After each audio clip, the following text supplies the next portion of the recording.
What's up, gamers? Welcome to GDQ Hotfix in this episode of What's Faster, where we're going to show off a couple of the Final Fantasy Pixel remasters. But before we do that, I just want to read a couple of announcements. The SGDQ 2022 remote volunteer applications will be open from May 23rd to May 29th. So if you'd like to help out with any of the offsite volunteering, go to gamesdonequick.com for more information. Speaking of SGDQ, SGDQ 2022 is coming up June 26th through July 3rd. Be sure to register before May 23rd if you want to attend the live event in Minnesota. With that, I'm going to go ahead and count down our runners, Amerlin and Zik, because they have cutscenes to watch, and then they can talk about themselves after we start. So if you two are both ready, I'll go ahead and count us down. Yeah, ready to go. I'm ready. All right. So let's go in 3, 2, 1, go. And then Amy, take it away. Oops, I forgot there's another text box. Okay, hi, I'm Amerlin. Some of you may know me as the showrunner for Aimbot. Some of you may know me from the Borderlands runs that I did for GDQ. But I got interested in this game in a kind of a weird way. I saw Ice Blue's post on our speedrun. And he beat this game in like 2 hours. And I was like, cool, this game seems like a pretty short run. It would be nice to learn an RPG. And so he has an excellent series of notes that I'm actually using for this run. And I'm going to be doing that. So I picked up the game, played it through, and then now we're going at it. Yeah, well, I guess it's my turn. My name is Zik. Some of you may know me as the lunatic that ran Wild Animal Sports Day and EnviroBear at GDQs. So I've been picking up FF4 recently. It's the third Final Fantasy run I've decided to run. And yeah, I've just been having a lot of fun with the Pixel Remasters. They're really fun games. Yeah, so the route I'm doing, there's two major party comps that can complete the game. It's Warrior Monk, Black Mage, and Warrior Monk, Red Mage, Black Mage. Red Mage is slightly safer because you get more attack power and you get healing spells early. So I'm using that just for a little bit of safety. I get a lot less customization in my route. My classes are set, my names are set. Oh yeah, I mean, so are mine. I have to pick from the beginning. But Sure. All right, here we go.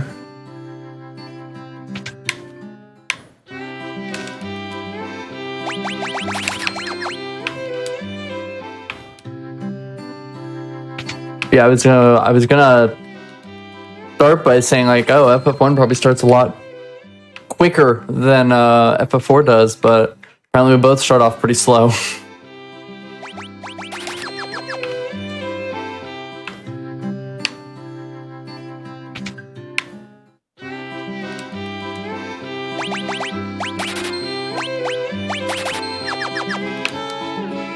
All right.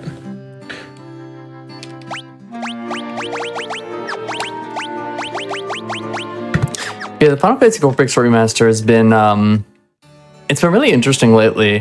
When I started learning the run a couple months back, I based my route off of a route that Kaguya Nikki had been using. And recently there's been a Japanese runner, Shigeru, that's been picking up the run and has just completely just ripped it to shreds. It's just completely picked apart and changed everything about the route and is taken like 10 minutes off the time. So it's like the route I'm doing right now is kind of like a hybrid between the two as I'm starting to learn new stuff. Okay. So I'm basically only going to get one fight on the way to Chaos Shrine, and getting 5 goblins is pretty good. There are better fights I could get, but it's not going to do any damage to me. Just going to barge in, quick save, and talk to Garland. If my audio is ever on stream, I'm really sorry to anyone playing Final Fantasy XIV at the same time, because the quick save sound is the DM sound in Final Fantasy XIV.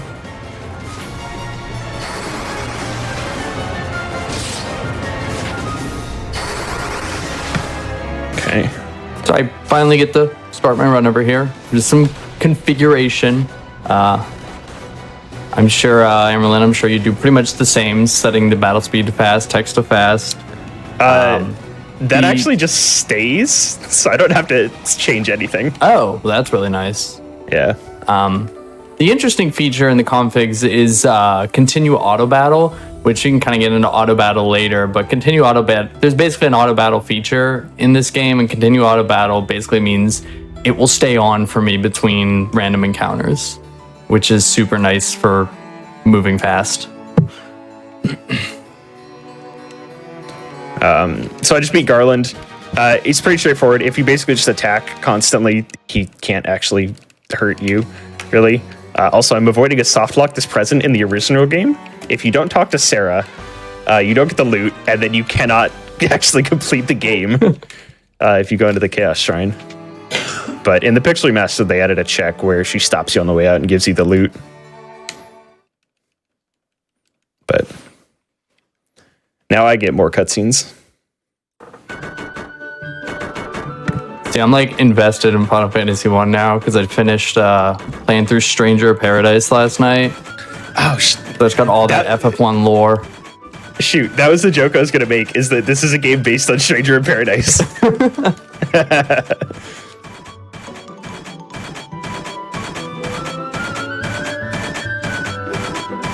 But yeah, again, a couple people in chat are mentioning, I'm sorry for anyone playing 14. I'm going to be quick saving all the time. You're going to get a lot of DMs.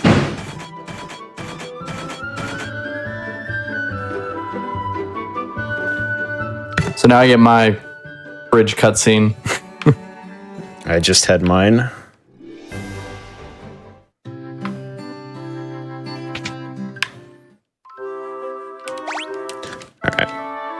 Inns are pretty important. Full HP. The thing they don't recover is status ailments. So if I'm ever poisoned, I have to use an antidote, which is really weird. All right, now I get more lore.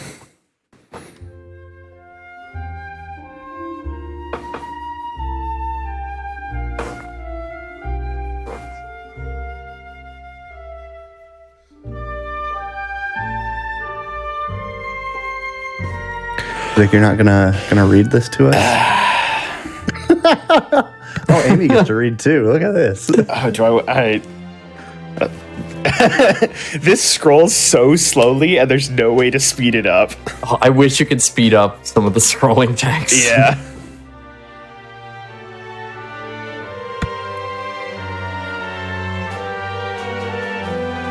I think 4's text is maybe a little faster.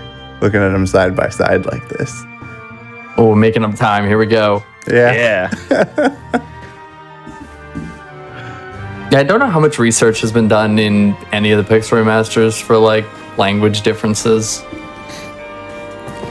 I think actually they. So I dabble in paying attention to the Discord. I think they actually did a lot of investigation into the language, and I think English actually is the fastest. That's pretty rare.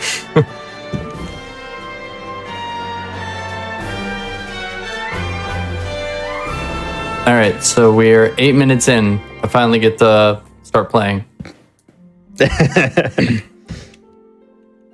Yeah, I fought. It's okay. I fought one boss and some goblins. And that's all I've done in the first 8 minutes. But now I also get to start playing.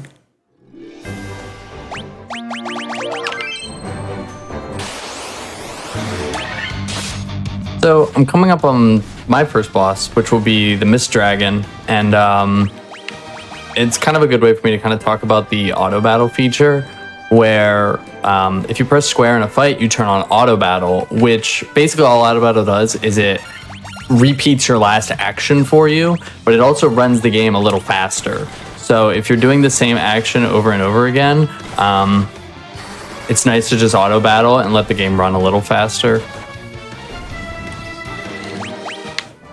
There's actually a similar thing found in FF1 Pixel Remaster, where later in the game I'm just going to be slamming the same spell over and over. Okay. I want to take this fight, although this is a little dangerous for me. because I really need more levels, and also my black mage needs to eat their veggies and gain some HP. Alright, so let's wait for this Mist Dragon to turn back to normal, then I'll just have Kane jump, Sissel attack, and we let the game run itself. The annoying thing about auto battle is, at least in like 4, 5, and 6, because like I believe in 1, 2, and 3, flee is like a command, whereas in 4, 5, and 6, you just hold like R1, L1. Auto battle doesn't know to do R1, L1 flee, so when I hit random encounters, I want to basically turn on auto battle, let my ATBs charge, turn it off, hold L1, R1, then turn it back on. And that's every encounter. Yeah, Kind of a pain, but if I flee from anything, I have to manually enter 4 flee commands and then turn on auto battle so it flees faster. All right, so I set everyone to attack except the black mage, who did eat their veggies and got some HP. Set them to thunder, and I just wait. This fight, it's pretty much impossible to lose.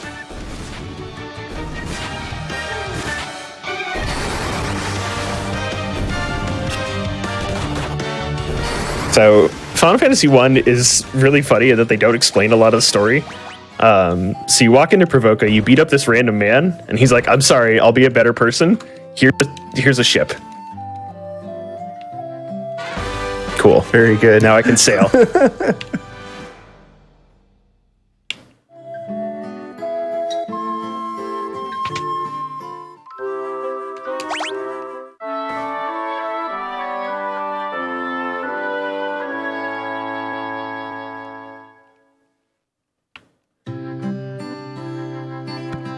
All right.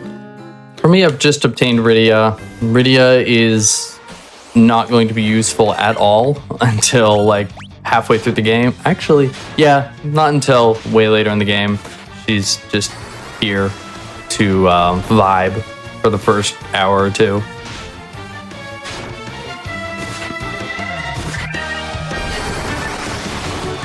Oh, yeah, my party names are just everybody that's participating in this run tonight.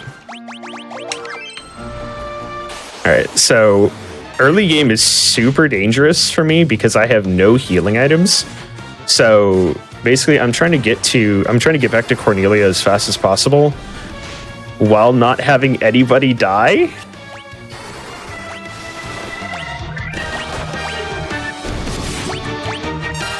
Okay. Would you say your goal tonight is to kill Chaos?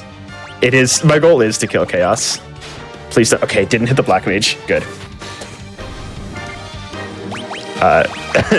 Railcoon, the Black Mage, has 1 whole HP. So there's a priority system in this game. I was gonna wait to explain this, but I guess with everybody dropping HP, I gotta explain it now. There's a priority system based on positioning for who to attack. In FF1, the first slot has a 50% chance to get attacked. The second slot has 25%, and then the third and fourth slots have 12.5% chance to be attacked. So that's why my warrior's up front. It's because he has the most health. Yeah, I forgot that was a thing in the earlier games. I forget when they got rid of that. Yeah, there's no aggro. Okay, cool. We made it. Everyone is alive. I got a bunch of really high XP fights, so I'm doing really good. A lot safer now. All right, so I'm gonna go over here and find Rosa, and we're gonna have to save Rosa by going to find a shiny rock. So that's what we're gonna go do. I'm gonna pick up a little ether here in the that little hidden item in the pot. Ether is our like gold right now in the early game, because we're gonna basically a lot of the time in FF4, you get a lot of party members that just know insane spells like Tella or later Fusoya, and so just having ethers for them is key. Yeah. So FF1 at the end, spoiler alert, we're gonna wind up just having a stock of every item in the game and casting basically no spells other than offensive. So I don't know if it's like that in FF4. The final boss for FF4 is gonna stress me out so much. Oh yeah. the joke in the FF1 community is that the final 4 bosses are the casino employees, and then Chaos is the casino owner. I set up the strategy, and then I just let auto battle run, and either I win the game or he kills me. That's beautiful. Yeah, if so anybody's familiar with the speedrun of Final Fantasy IX, did I really just get... Okay, a back attack and an ambush. We're off to a good start. But the speedrun of Final Fantasy IX does like a really like complex strat with jump with Freya to skip the final boss's like crazy moves. This is basically the same thing for Final Fantasy IV. Yeah, so we'll get there when we get there. Okay, so I'm in Elfheim, which is the next city I'm going to. But I need a little bit more gold before I do stuff, so I'm going to go back onto the sea. And this fight is fine. Oh, I wanted to cast Thundara. Whatever. I go to Elfheim early to buy Thundara, which is the first big AoE spell you get. And that's going to let me clear these fights way faster. Most of the time, I'm rarely ever going to be manually attacking with people again. I'm just going to be using my Black Mage to AoE down fights.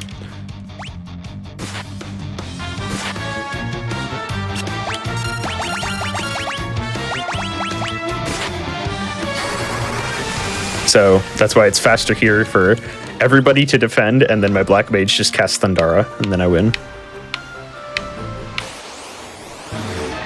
Perfect.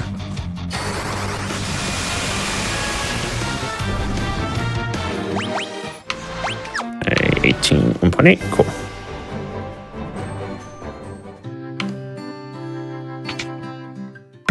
I love getting an encounter one step before the exit of this cave. I feel like they planned that. I feel like it's like higher on those tiles. All right. So FF1 is a game that is pretty uniquely broken by items in that like you just like don't need to know spells. Okay. Yeah, you only need to know offensive. 3 ethers and potions. I'm a little low on potions. Oh well. I'll just be safe. As is tradition here on What's Faster, we had a prediction for who's going to win, and 73% of the points went to Amy. So, oh well, very high praise. On. So show them your underdog capabilities, Zick. All right, I'm on it. So I'm here on Octomammoth, which will be more of a boss than Mist Dragon was. And you're going to see a nice trend. This is going to be a nice trend for Final Fantasy IV. Before this, I did a menu where I unequipped everything from Rydia and Tella and put Tella in the front row, because we're going to basically kill off Rydia and Tella this fight and funnel all our experience to Cecil. Pretty much Final Fantasy IV, we're going to be having pretty much one powerhouse character, and all the others are going to die, so we can funnel all the experience to one.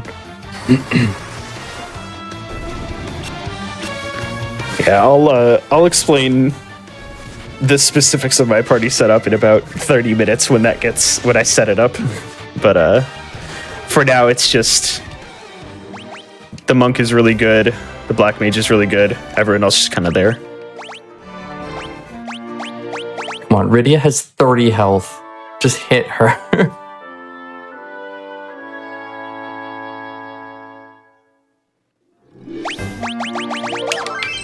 Okay. My XP is a little low, but like I think that's fine. Oh, actually, I had a question for you, Zach, because I actually don't know. In FF1 Pixel Remaster, apparently in the original, NPCs would get stuck in your way and you couldn't move them. Mm-hmm. But in the remastered, they let you push enemies out of the way. Or push NPCs. Yeah.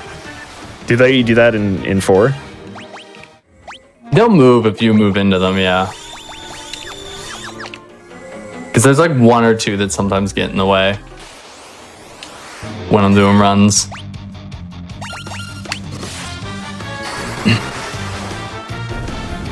Well, this fight was okay. I kind of had to take out half my party myself, but it'd be like that sometimes. I'm at the mercy of who Octo wants to target.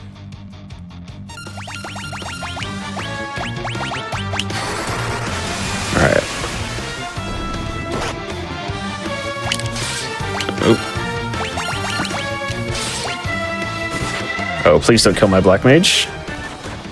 Okay, we're good.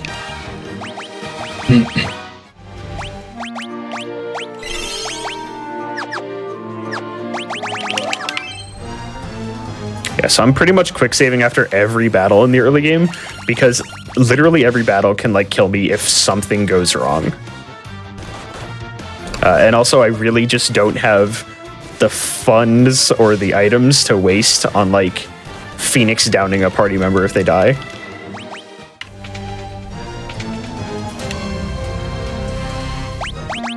I'm raiding the storeroom of a bombed castle so I can get an elixir. Nice. Okay, I'm gonna have to ether after this.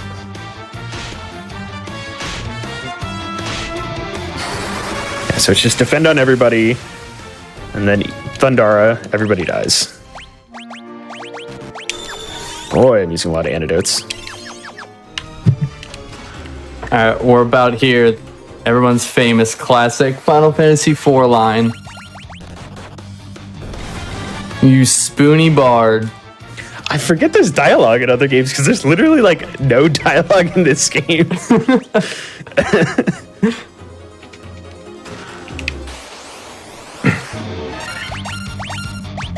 Oh, I didn't either. Uh-oh.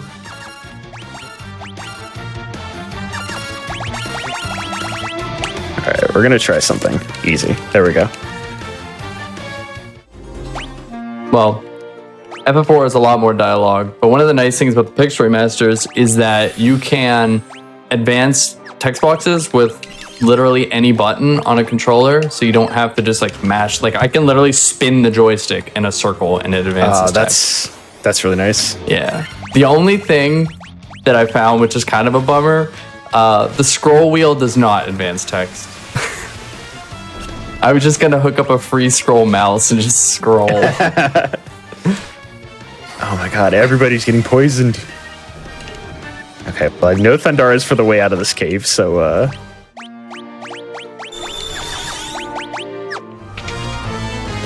Alright. So this is a pretty hard fight. In the other versions of the game, the Pisco Demons are a random number. In this one, there's always 4, and they always hit for a lot of damage. And okay, never mind, that fight was easy. The Black Mage Thundara can roll anywhere between like 80 and then 88 damage, I think. And I need to roll an 84 to kill him. So I actually rolled I rolled above 84 on all of them, so they died. So that fight was not hard.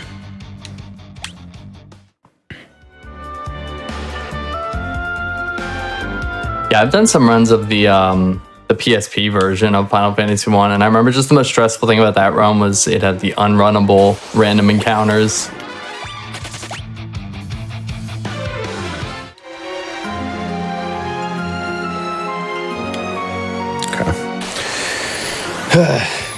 I'm glad I quick saved because I might die here.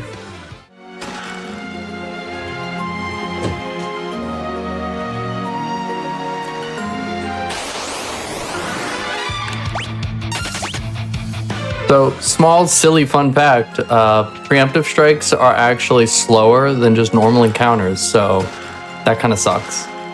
You actually don't want to see them. Because the text box that says preemptive strike takes longer to go away than it would to take it to just run away.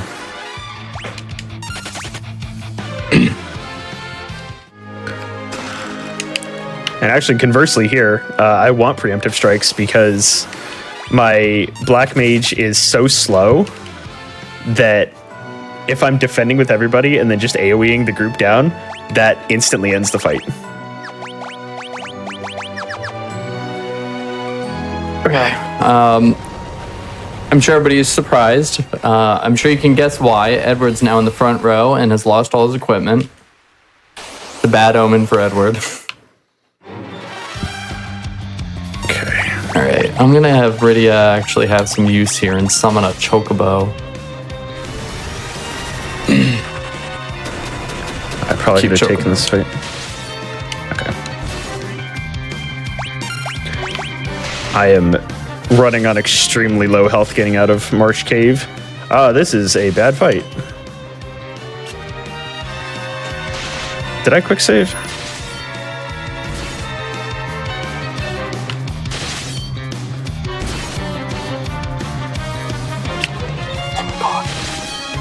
Bridia's like dodged every attack. This is Okay, preemptive strike. extremely unlikely. Fine. I need her to die. I might kill her myself here. Okay, this is fine.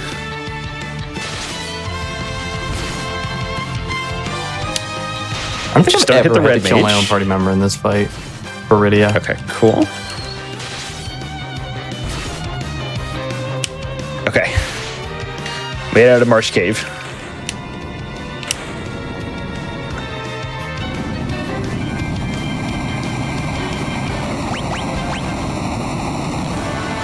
Okay, I'm just gonna tent here and we're gonna quick save because my poor red mage is gonna be poisoned for the rest of this There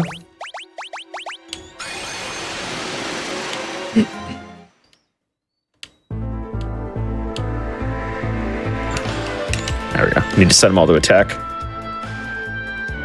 Now at the moment for me, experience doesn't like matter a whole ton because Cecil's going to job change soon, spoiler alert, and he gets his level reset to 1 when that happens. So I'm really just leveling him to get him by right now, and we'll worry about his level later.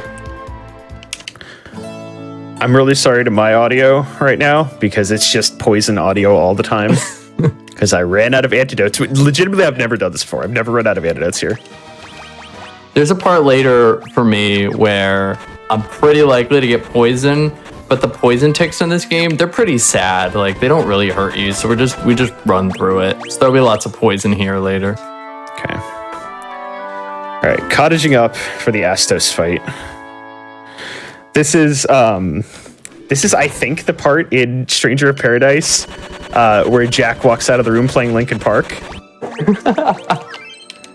I think. I'll be honest, I haven't played Stranger of Paradise. I only saw the trailers, but I think this is that part.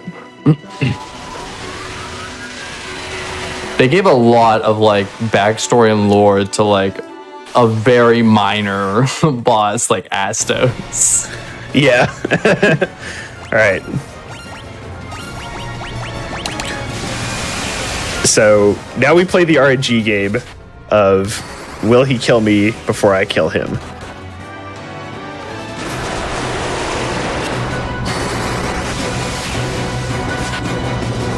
Any spell that Astos casts that doesn't do damage is preferable. I'm fighting against a Hagen, which I can't die to. Slow is fine, sleep is fine, dark is fine. There we go. The Black Mage just has to get enough Thundara casts off, and we're done.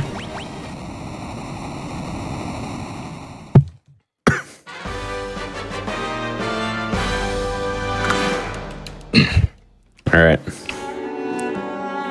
So we're once again poisoned on the way out.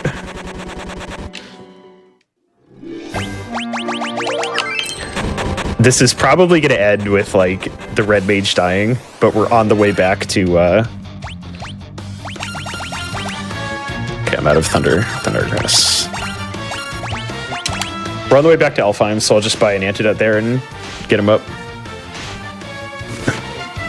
One thing they changed from other instances of Final Fantasy IV to this one is this hovercraft is slow as dirt. I don't know why they made it this slow. And of course, the fight that the Red Mage dies on, I get an antidote. Cool. Alright, sorry, C, you're just gonna bite the ground for a little bit.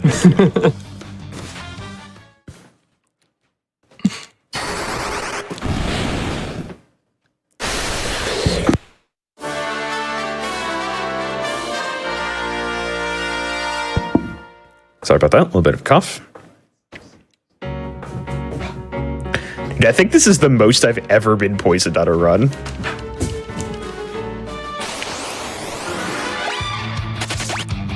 Okay, made it into Elfheim. First things first. Res C. Alright, so I'm about to get a monk of my own. This is Yang. Yang's actually going to be really good for damage throughout the run, and he's got this nice ability Kick, which can do nice AoE damage, which we'll use on the Mom Bomb fight next. Alright. We have unpoisoned everybody. We're back on track.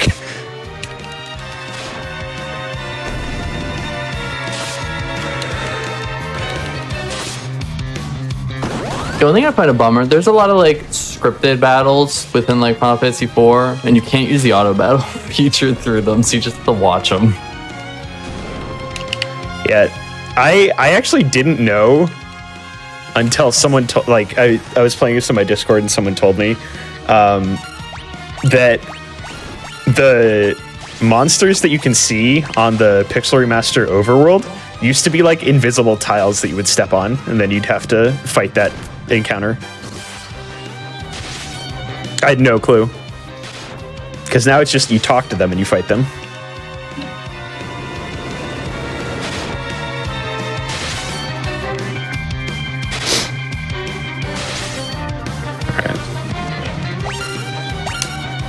I'll use another Thundara, that's fine. I'm gonna wait till this thing says explode, and then I'm gonna queue up Kick and Darkness. And these are gonna be two big AoE spells to take out these bombs before they even get a turn. So I'm on my way. Go ahead. No, I was just saying the fight was really good. Nice. I'm on my way to see Master Matoya, who is not a young cat girl in this game.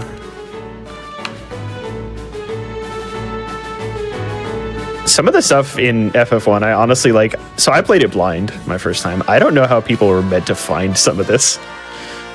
I guess you're just meant to explore a ton. But yeah, I keep trying to like go back and play like Final Fantasy II like blind, and it's like so hard because yeah, it's those older RPGs. They're just like, go find it. Good luck. yeah, I had to have someone tell me where the airship was because I didn't know where it was. It's random tile in the desert. Yeah. Go to this random desert in the south of the map.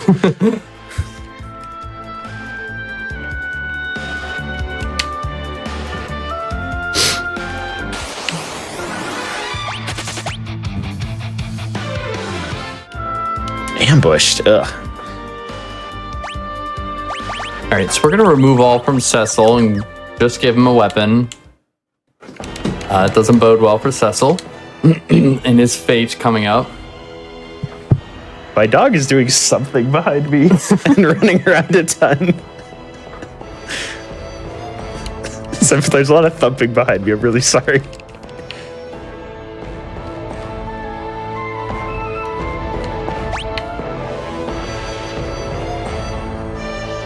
All right, back on the boat. We're just going to base attack now because a lot of the things we're fighting aren't really strong enough. If we encounter like sharks, that's where I'll switch to using thunders. But spell slots are kind of at a premium for this early part of the game. So I'm trying to use as few of them as possible. Cool, another Force Sahagin fight.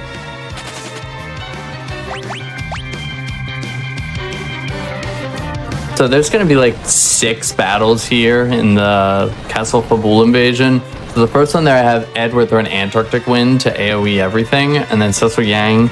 The third guy retreats once the first 2 dies, so while I wait for the retreat, I use Cecil Yang to take out Edward so we can funnel more experience to Cecil and Yang. Edward doesn't need it. He's useless.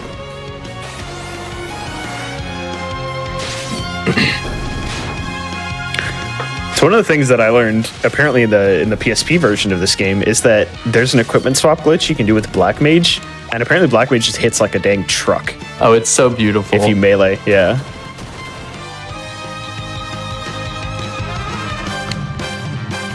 By the end game, you have full parties all with ribbons and... Yeah. Alright, so this is the fight I'm actually going to use Thunder on because ogres are kind of dangerous. Cool. Ton of gil, ton of experience. Alright, so I'm going to walk into this castle that I've never been in before. Walk up to this young child sleeping in a bed. Talk to his handmaiden and be like, hello, here's a potion. Give it to this kid. That's suspicious. And she's like, all right, great. Sounds good to me. He wakes right up.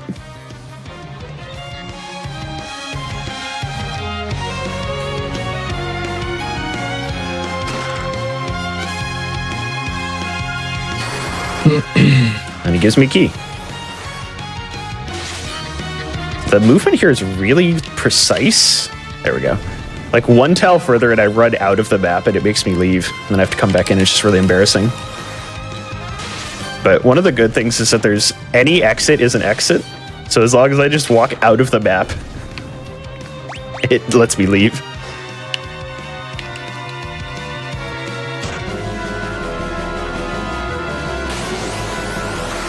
All right. Ooh, very good. In these guard fights, you want to get the two in the front dead before the third in the back gets a turn, or he'll cast charge. Then not only do you have to watch the animation, but then you have to wait a whole nother cycle for his turn for him to retreat whenever they die. So if you can kill the two in the front fast like that, he retreats real quick. Also, Kane has returned to us, and we have found that he is evil. So I'm going to assist him in taking myself out. Because this ends the fight much quicker. I'm slowly moving out of the extremely unsafe part of the early game into just the vaguely unsafe part of the early game. Vaguely unsafe. Yeah. And then the middle part of the game is actually super safe. Almost nothing can kill me. And then in the end game, everything can kill me. Yeah, I feel like early game is just easy as can be. Mid game is stressful, and then late game is okay. Mid game is where this gets rough for me. It's almost exactly the reverse for this. The early game is super stressful, and then the end game is also super stressful. Mid game is very easy. Because you have... no, I need you to get out of my way. You have a lot of very powerful spells that just annihilate everything. Okay. Oh, I need to optimize. Okay, we're good.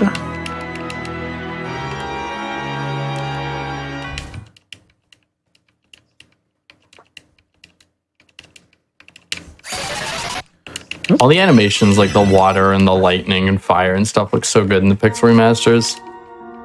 Yeah, the one thing I was really surprised is that Faraga, Thundaga, all that stuff looks so good. Mm-hmm.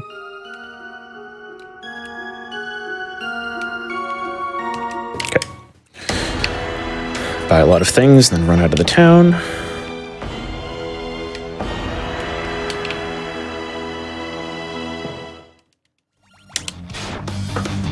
I should have rested at the end, probably. Whatever.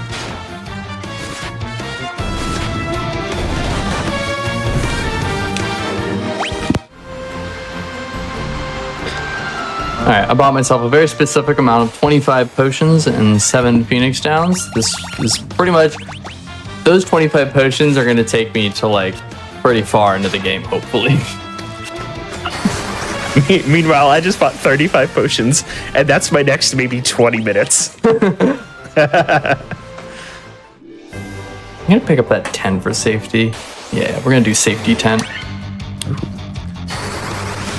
I love fights with a lot of enemies in it, because at this exact point in the game, I'm strong enough that my Black Mage can one-shot Thundara everything. So that just means a lot of XP in very little time for me. Every time you say Thundara, I think Kingdom Hearts. Every time. Well, so the interesting thing about this game is that you get Thunder, you get Thundara, and then you immediately just skip to getting all of the Gauss spells. You don't buy any of the others. And then at the end game, you don't even... I'm not going to get all the advanced jobs. I'm not going to get Flare. So I don't get... The Black Mage doesn't get to do anything fun after a while.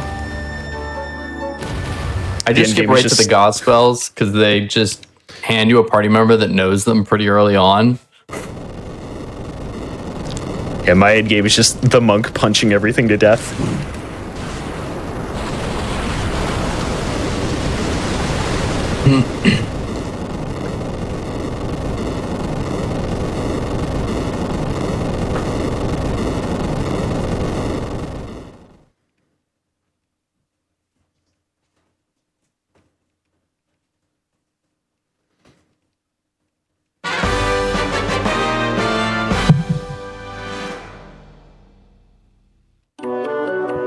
All right. So I came down here, I gave some TNT to a dwarf, and then he blew something up, and it coincidentally opened the way to the rest of the continent. So that's a lesson for you. If you ever find some TNT, give it to someone in a cave and something good will happen.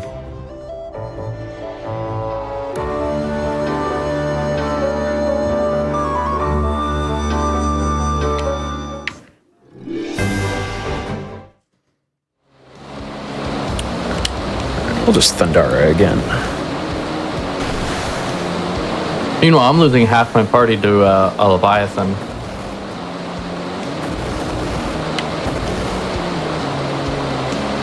In typical Final Fantasy IV fashion, we need more party members, so the game would conveniently get rid of many of them for us.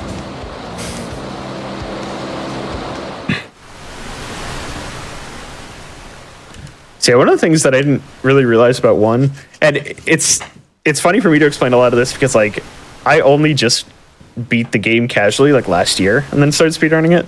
So I'm not coming in with like the experience of someone who's played this for years. But I didn't really realize that the entire continent was blocked off and that the dwarf bombs a way out of it. But that's pretty cool. I'm starting to get into some shopping trips here. We're going to be buying a flame rod, a wizard's hat, and a light shield. The flame rod will be for later. It's important we have that. And the light shield will be also something I can't use right now, but we'll do it later when Cecil becomes a paladin. It's not really needed. It's just more of, it's some safety. I'll have a little more defense. I have the money for it, so why not? I need to rest at the inn.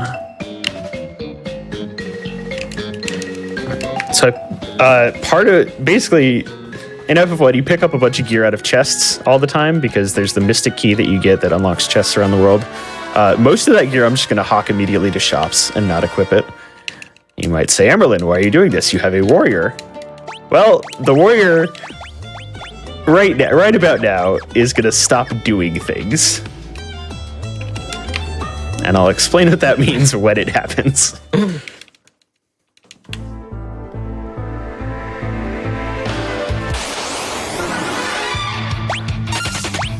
You are the warrior. Your time to shine is over.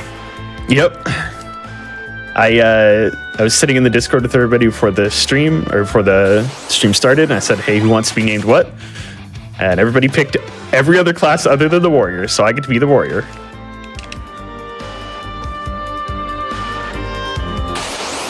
Zick, we've got a classic FF4 poll going in chat right now. Did Yang jump or get pushed? Ooh. What are your thoughts on this controversial poll? Yang's a very honorable guy. He definitely jumped.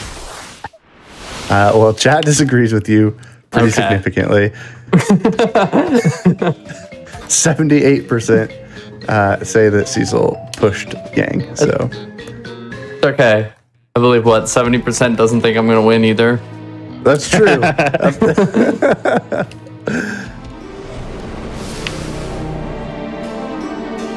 So if I prove everyone wrong by winning, that means I'm also right about that. Yeah, I think that's how that works. Yeah, Pretty sure. I think that's fair.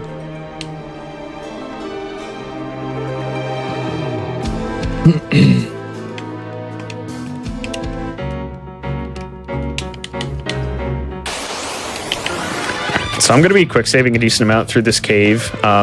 It's not the most dangerous, but there are definitely things that can absolutely murk me in here.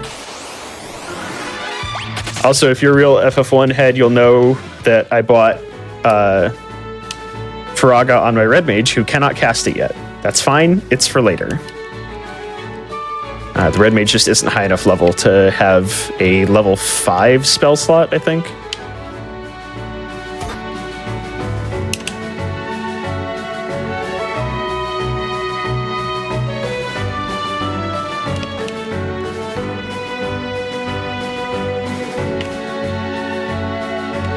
I'm coming up on the first of our four fiends of Final Fantasy IV, Scarmanglione. It's going to be broken up into 2 fights. The first fight is going to actually be like pretty cool, and the second fight is going to be extremely straightforward and easy. Dang, you fight fiends early. I don't even get to mine until like 20 minutes from now. Yeah, you fight 2 in the first hour of this game. Yeah, this is...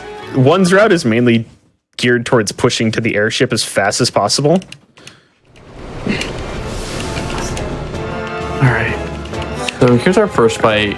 It's Screaming Leones. Also got a bunch of zombies. So I'm going to start with throwing a bomb fragment, and that will kill all the zombies. And then the twins will use Twin Cast and hopefully use Pyro, which should take Storm out in 2 hits. Alright, so I'm hoping on this floor that I run into a fight of cockatrices. And then I hope that they stone one of my party members. Okay, there we go. The Wraiths are another thing where they have just slightly more HP. Okay. We're full defending here and we're just gonna wait. Oh my god. No, stop missing. That's the wrong person. It's happening again. There we go, okay.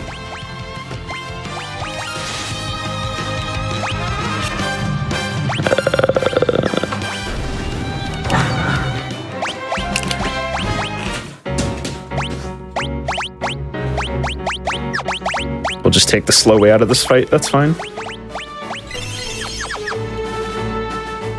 Oh my god, I got bullied hard by Screaming Leon. He killed Cecil twice. Alright, so we have gotten our warriors afflicted with the stone effect. That's normally pretty bad because now we only have 3 party members instead of 4. But because of what I said earlier, every enemy in the game has a 50% chance to attack the first character. And when you're stoned, all physical attacks miss, or all attacks miss, I guess. So my warrior is now just the tank for the rest of the run. They don't get to do anything. They just get to sit there and take hits. Okay. Missed my inputs there for a second.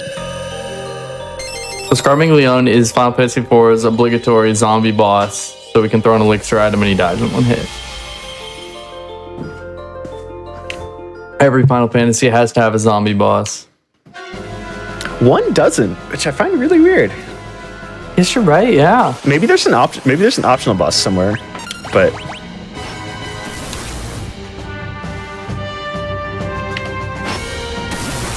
okay.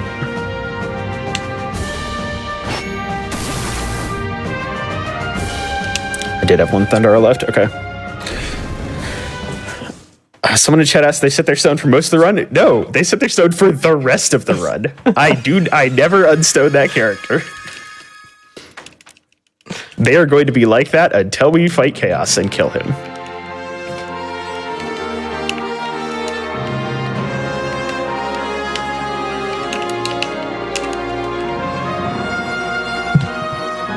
Alright, so from now to the end of the game, Cecil is a paladin, which will be... That'll be nice. It's probably about the light shield for him, and he has a different range of equipment. It also will allow us to sell all his old Dark Knight equipment. The only downside is Cecil's now level 1, so I have to get him back up to where all the other party members are.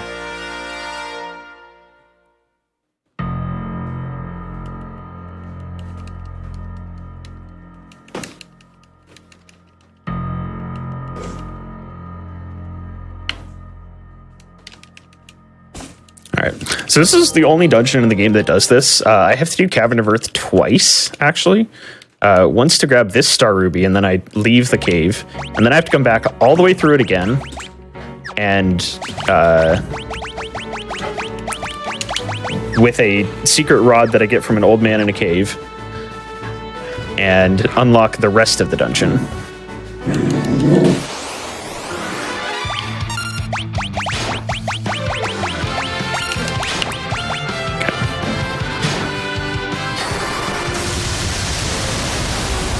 be enough. Yeah. The one time I wish I had a white mage for escape, or for whatever the spell is that lets you leave the dungeon. Teleport. Yeah, so in this game, I think it's either called warp or exit. Oh, I think you're right. I don't know. In my casual playthrough, I never actually learned it because I couldn't figure out what it was called. But yeah, so now I have to leave the cave, and it's the one time I wish I had that spell. Yeah, that's another benefit I get of oh shoot, I messed this up. Run. Cecil becoming a paladin now is Cecil has access to white magic, so he can use things like teleport and cure. I will say one of the downsides actually of having the warrior get stoned is that he still gets XP, which is kind of a weird downside. I would honestly prefer him never to gain XP, because then it would funnel to the rest of the members.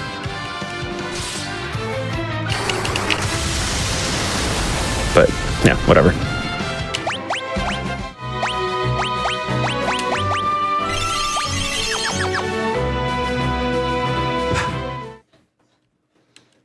I don't know why Tella's MP's off. I'm gonna have to adjust here. Oh yeah, what is stat distribution in your game like? Because in 1, it's pretty random. Oh really? Yeah, Things are pretty set in stone here. Oh, I need to. Yeah, the black mage can get a pretty wide variety of health by the end of the game. Pushing this bat out of my way. Yeah, no, everything's pretty set in stone here, which is where in the later game, when I'm going to be going on trips to power level Kane, we're going to do specific encounters so we can get them just high enough level to have enough health to survive final boss hits. All right, I get some more text that doesn't scroll this time. Taking these fights kind of slow because I gotta conserve ethers because I'm coming back into this cave without going to a shop.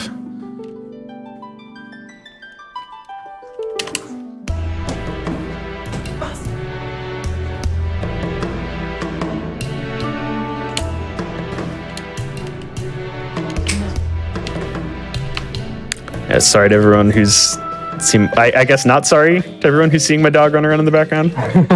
He's a puppy that we just recently got, and he is very excitable.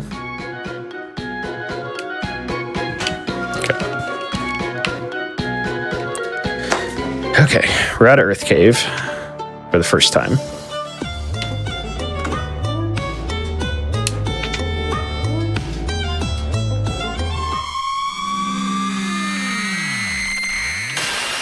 Ideally, I would have liked to take 4 battles coming down Mount Ordeals to get Cecil a little higher, but I need to have Tella have 20 MP for the next fight coming up, so I had to cut it early because his MP for some reason is a little messed up. And he was 5 short. Okay, that guy has like 1 HP left or something. Yeah. So a lot of FF1 is just walking up to someone and going, here, I have this thing that you conveniently want. So now I give this golem a ruby, and he eats it, and then he just leaves. Tale as old as time.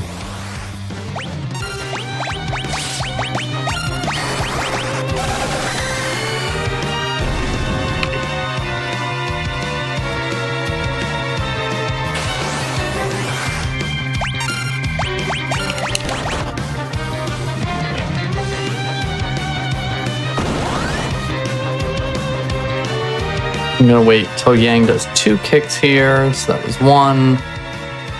This is 2, and then we go 1, 2, attack, and that will end the fight. Okay. This should be the last ethers I use for a while. Oops.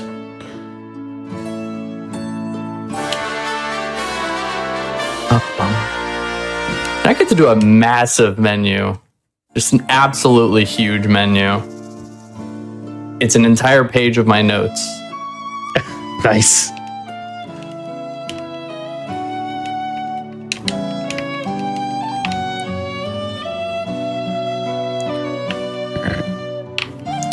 So now we go talk to Sarda. It says Sage's Cave. Actually, is this guy's? Oh, Sada. That's Sarda.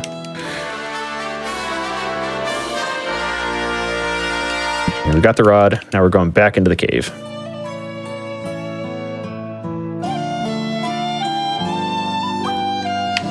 So glad Yang's back after he jumped like that.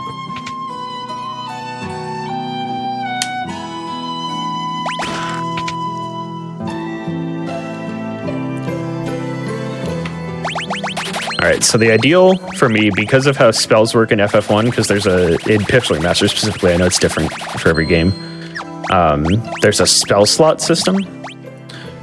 Ideally, I want 4 encounters until I get back to Earth Cave, because then I cottage and get all my spell slots back.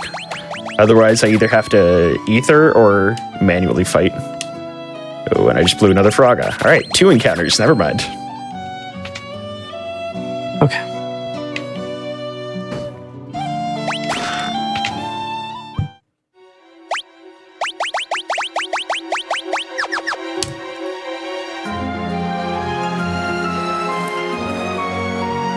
So this enemy specifically has a 4% chance to drop an X potion, which will save me time at endgame. Saves about probably 30 seconds.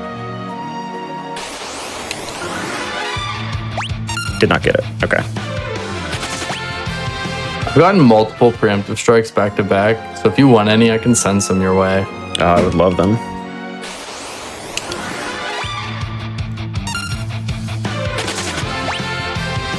Okay.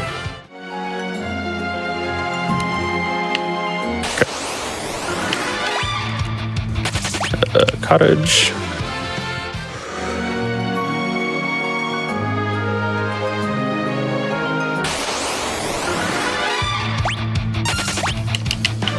Okay, second dive.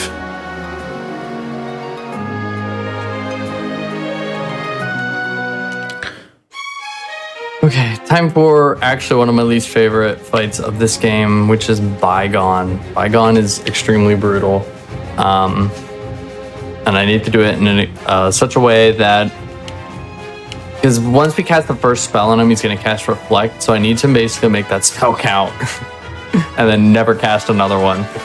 Also, he's got arms, which are separate from his body, and if you kill the body first, the arms will self-destruct.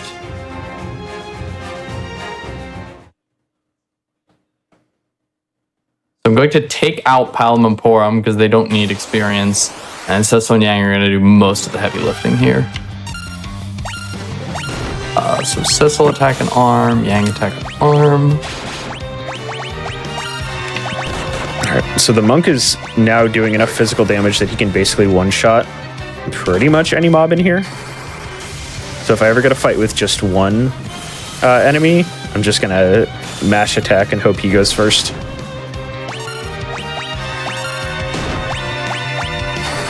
Poison. Ugh.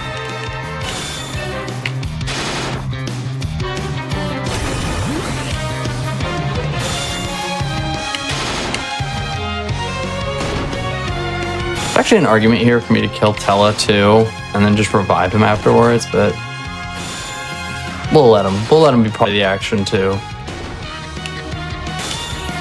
So if my warrior hadn't gotten stoned earlier, this is the dive that I'd be for sure stoning him on, because otherwise there's not a cockatrice for a while.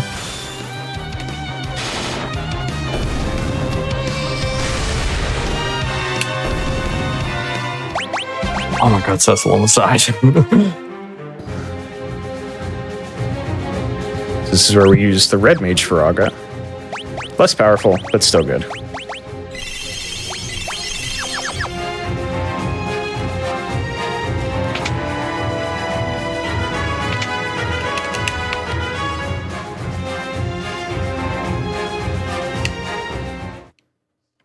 Alright, I got my second fiend here, Tegnazo of the Water. You cast on Darga, he dies pretty much instantly.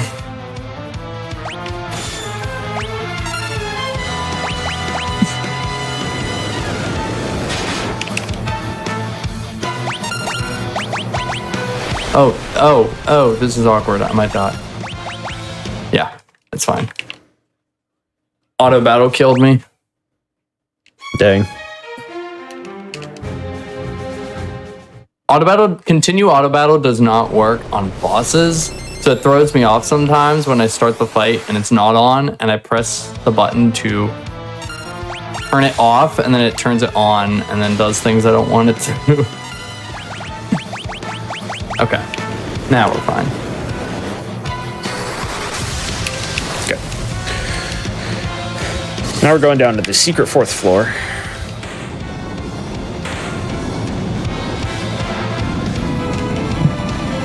Well, I got to show off the Pixel Remasters autosave feature.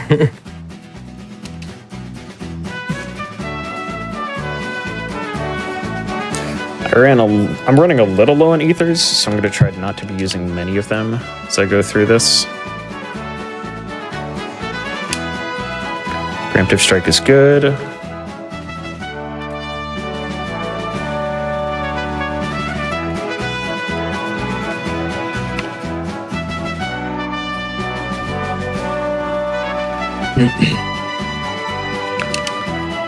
So now the Pisco demons from Marsh Cave are just regular enemies, which is really cool and nice.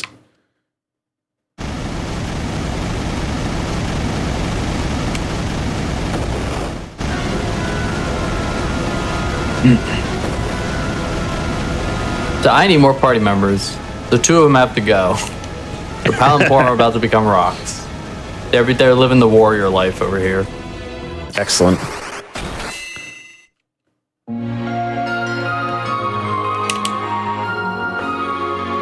Oh, we are at that hour mark, so whenever you both are at good pausing points, we can pause for our first break. I can actually pause right before Lich as soon as I get there. Sure. I got like 2 minutes of dialogue, so I'm good whenever. Yeah. I just have to run through floor 5 and then I'm there.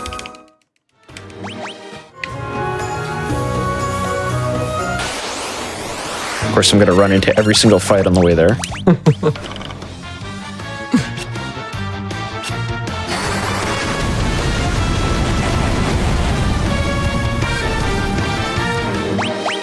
Okay. I'm going to use 1 ether, because I know I'm going to run into a fight here. Yep. Troll. All right. Didn't need to spell. That's fine. All right. And I can pause. All right. Yep, Zach, I'm are you good ready whenever. to also pause? All right. So yeah, let's go ahead and pause. And then, Ray, sorry, we didn't really give you a heads up on the timer, but that's okay. So yeah, we're going to go ahead and pause here, take a quick break to stretch, get water, do all of those healthy things that we do, and then we'll come back and we'll play some more Final Fantasy.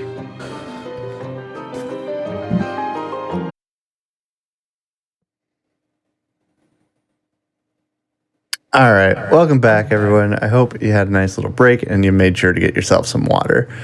Before I let our runners take off again, I'm going to read a couple of announcements. Frame Fatales will be having its next all-women speedrunning event, Flame Fatales, in late August. Game and volunteer submissions are open right now until May 22nd. Type !FF in Twitch chat or go to gamesdonequick.com/framefatales for more info. Also, if you're watching this on YouTube right now, you can go to twitch.tv/gamesdonequick at 7 p.m. Eastern on weeknights and 1 p.m. Eastern on weekends to catch our live content. And we'd love to see you here. With that, I think we'll go ahead and kick it off to our runners. So one of you two go ahead and count us down and get going again. All right, I can do it. Let's go in 3, 2, 1, go. Back to mashing dialogue. All right. So here we go. I'm into an RNG fight. I am straight into it. Lich kind of sucks. He takes reduced physical damage, so my monk can't do as much. And Basically, we're just throwing Faragas and punches at him until he dies. And hoping that he doesn't, kill me. We're also out of ethers, so we don't have anything left. Oh, he put everyone to sleep. Great. I think I'm dead. Alright. I remember the PSP version of FF1, the Lich fight was just Q attacks, and if you cast Blizzaga, you restart. Correct. That's pretty much what I just did. Ordinarily, if you know you're in a losing fight, you can Alt F4 the game, and it'll... that's a faster way to reset, because of the quick saves. But for this, since he actually just kindly went up and murdered me, I can just load the quick save.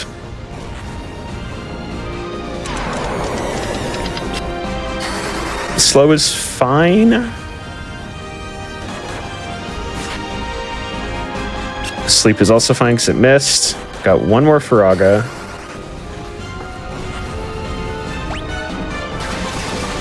Oh, I did not want him to paralyze the mage. That's not cool. I'm just gonna hope he recovers from that.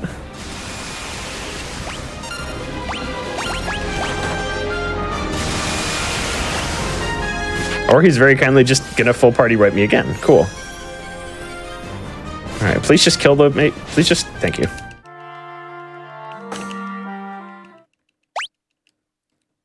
Alright, going in again. It seems like everything's going great over here for me. I'm starting to get into the areas where things are about to start get dicey, so...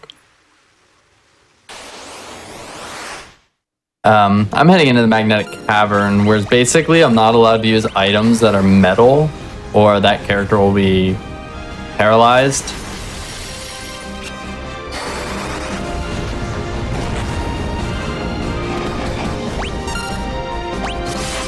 But we're gonna push through regardless, even with metal. 2.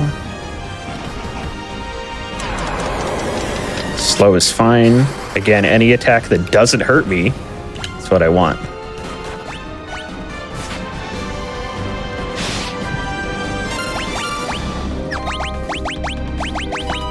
Faragas. Now I switch to Thundara.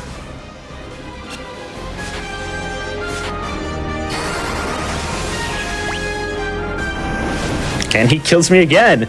Oh no. This is probably the most unlucky I've ever been on this fight. Usually, so he has a much higher chance. He has like a 24% chance to do a physical attack. And then of the chances, he has a 50% chance to hit my stoned warrior who will not take any damage. So it's just a wasted turn for him. So I'm just getting like the most unlucky.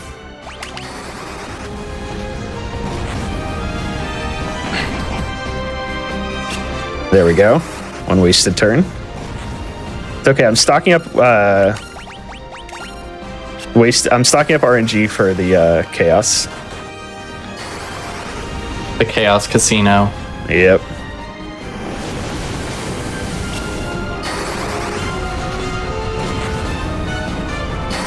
So I started the Dark Elf fight, in which, like I said before, if we have metal, the party member can't fight. So we give the whole party metal and it just ends the fight immediately.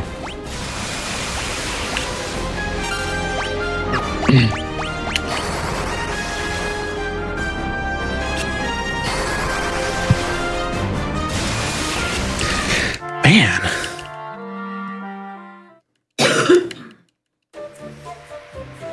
It's alright, my Earth Fiend bullied me a little bit, so he just hopped from my game to yours. Yeah. I missed an input and should have put in Thundara at one point, but I don't think that would have saved me.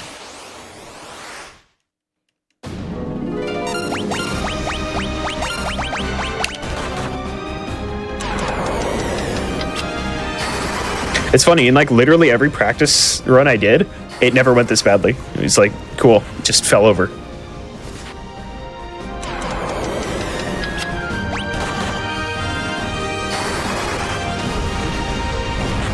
Taking off auto battle for a second. Hell am I die? Oh god. Oh, that health is sketchy.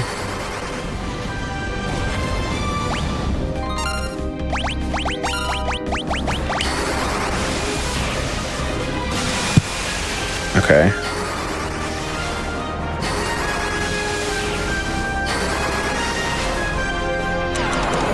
Slow is fine. That's cool. No damage.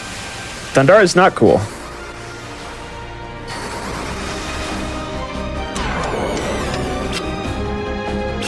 Oh, this is actually really bad. Oh god.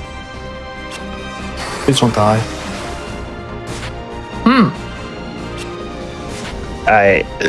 This is gross. Just kill me. Thank you.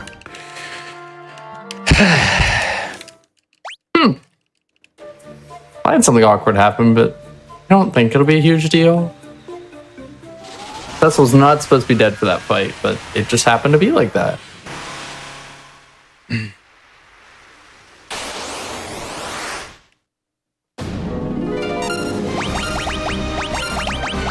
Alright, we'll try a little safer route this time.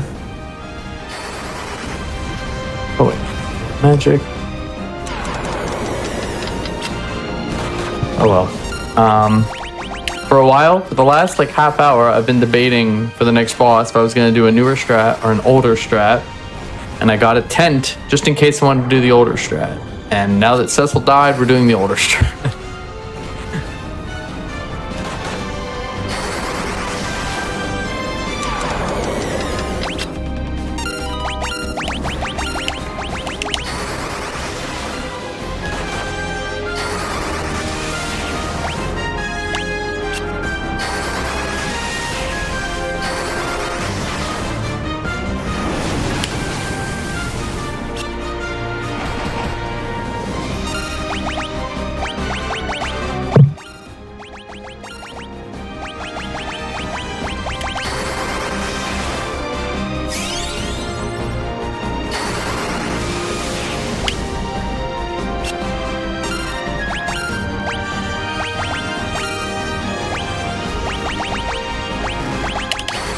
We're really scraping the bottom of the barrel for spells here.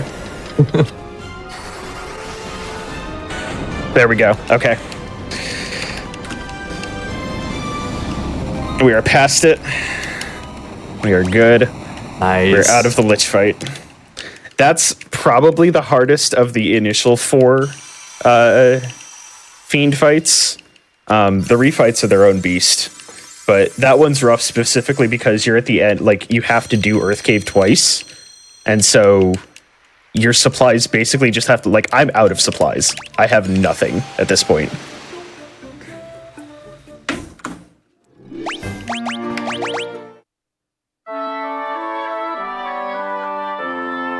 So for all you FF14 fans out there, welcome to the Tower of Zot.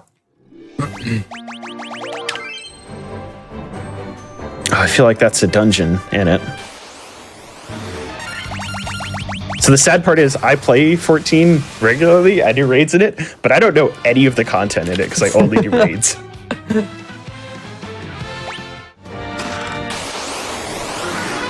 Alright, so now we're just going back to Melmond.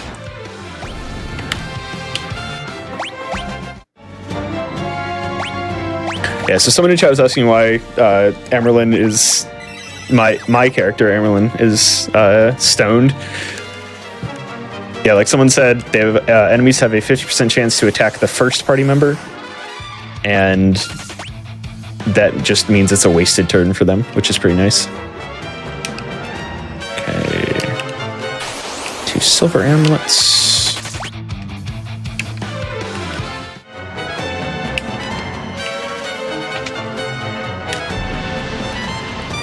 So I remove the clothes from the Black Mage and give him an armlet. Which, that's it, I guess.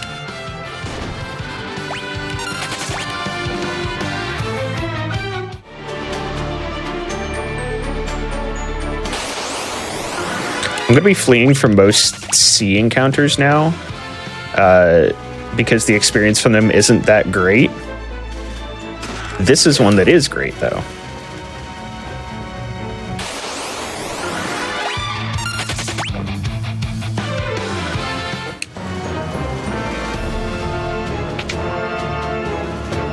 In FF4, I fight a total of 3 random encounters the whole game. Everything I fight is a random encounter, man.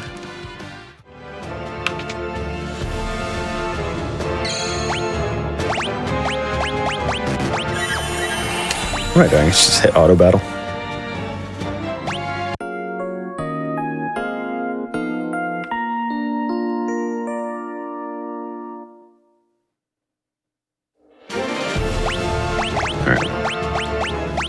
So we're now back into a slightly more dangerous part of the game.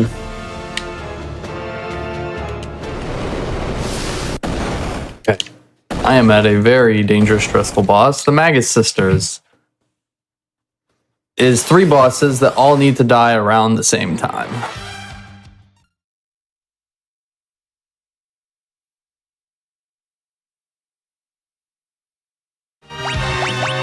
So once I step into Ice Cavern,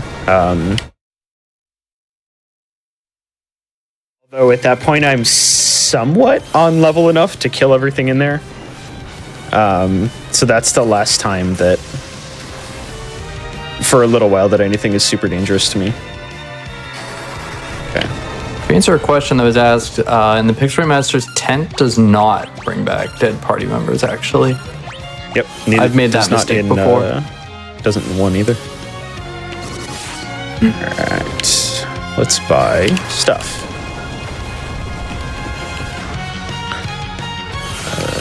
2 Phoenix Downs. Bunch of antidotes. A little overboard on ethers.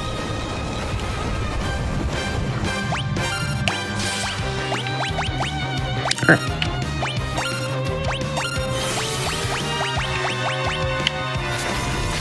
Oh god, I just made a huge mistake. Oh god. This could be really awkward. Picking up my second Goss. Oh, I did not want to leave. Whoops. So picking up Thundaga.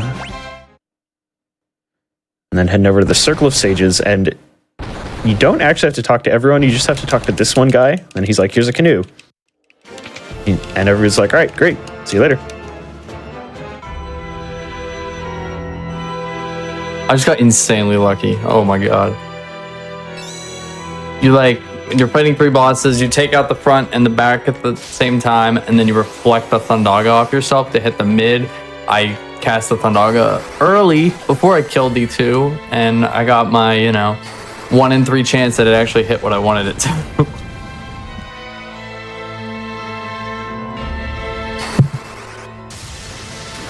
So that right there is why you stone your first party member. Straight up, every one of those monsters whiff their attack by attacking the warrior.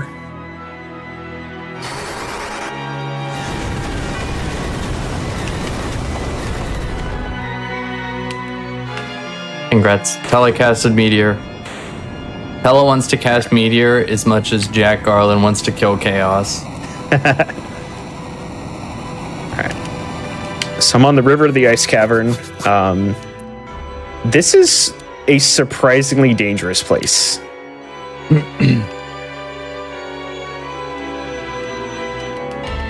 As we can see by Red Mage taking almost all of his HP there.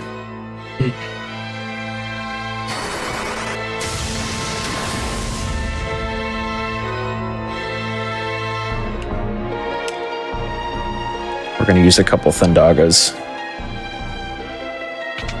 There we go. So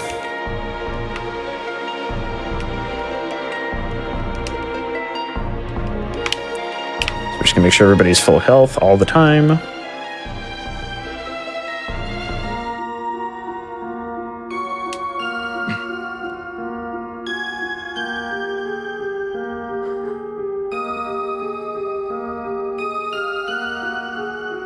The next boss coming up for me, Barbaricia, the Wind Fiend. It's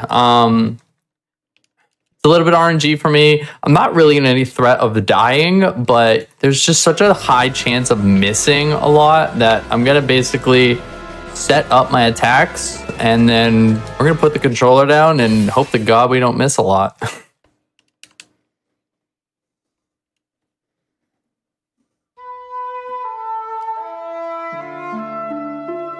I usually give this fight like a plus or minus like minute 30.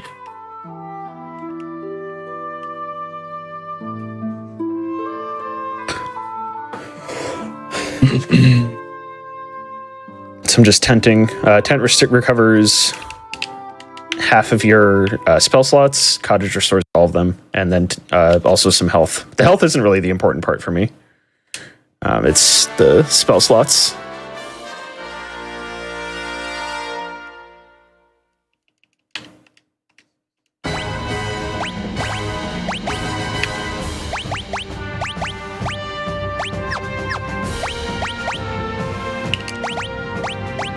So spell management, again, is going to be super important through Ice Cavern. Then I just be able to get 99 Ethers. But I'm going to be probably changing my Black Mage's spell that he has almost every single fight. 2 of each level. Okay, I thought it was half, but never mind. Thought Thundara would kill there. Should have used Faraga. Oh well.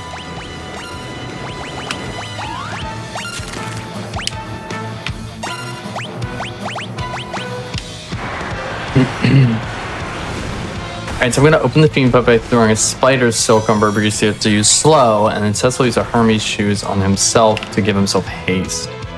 So between Kane doing jumps and the rest of the team doing attacks, we're just going to hope.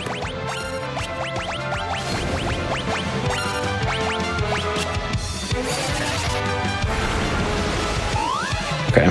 The enemies had 8 attacks and missed almost all of them in that battle.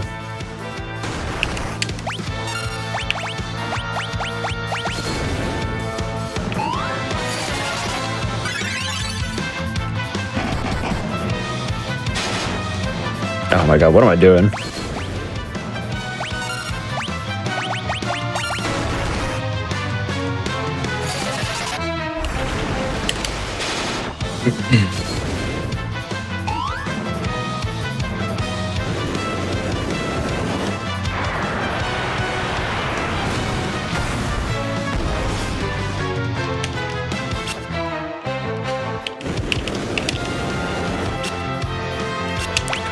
Gonna throw a quick save there. Getting a lot of these misses I don't want to see. My god, let's go Team O.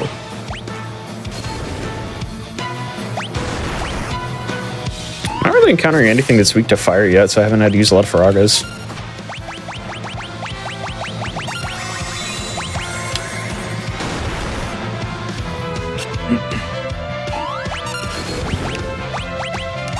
Alright, so this fight, if I get unlucky, can kill me. If the Black Mage casts early, or if everybody just hits the warrior, then we're fine. Cool.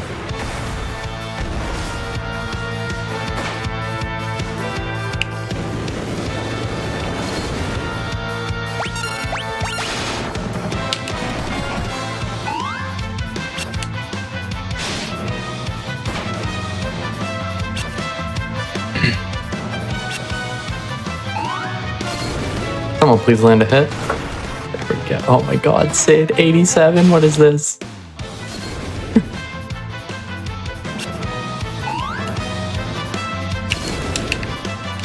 Alright. I'm gonna try to quick save after, like, most of the dangerous fights. Normal, just everyday encounters I don't really care about.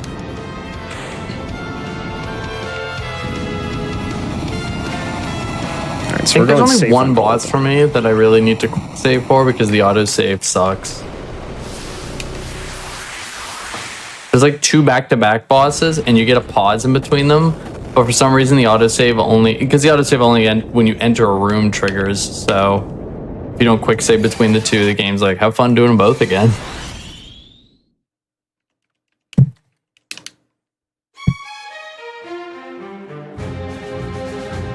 Unfortunately, I don't get that luxury at the end of the game, as there's like a 3 or 4 minute cutscene, and then they just throw you straight into the final boss, so I can't quick save.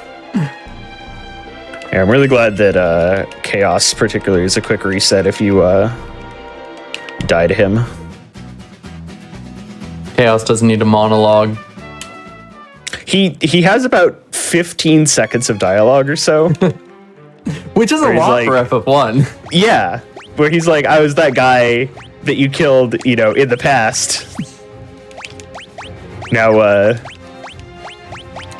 time to die here as I go overdrive.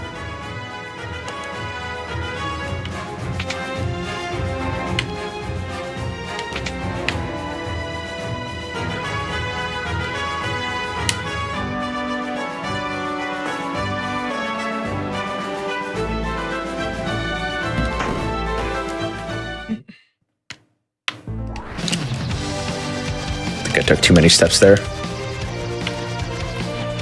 I didn't. Okay. I know there's some sort of step counter in this game. I don't exactly know how to manipulate it. I don't know if you can. I tend to just go off of feel for when I think I'm going to run into an encounter. Just let the game decide for you. Yeah. Now seems about right.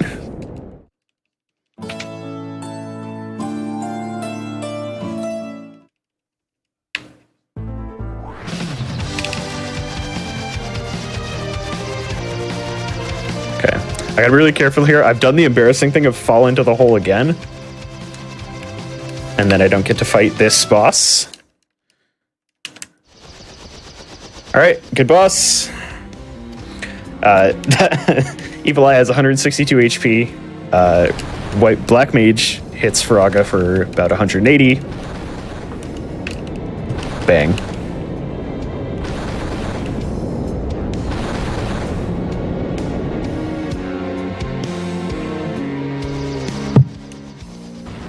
Oh, preemptive strike too.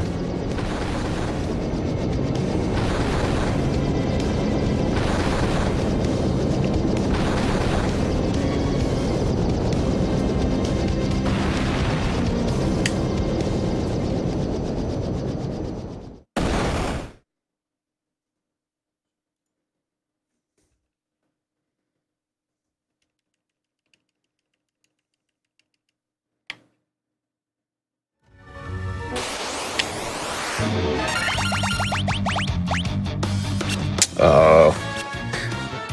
I missed one button input.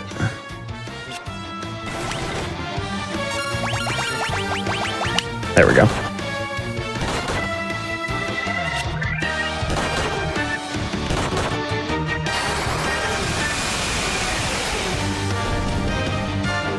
All right, see, I'm coming up on a Heaven's Ward boss, so I have an F14 boss you'll recognize. All right, we'll see. You might be giving my memory far too much credit.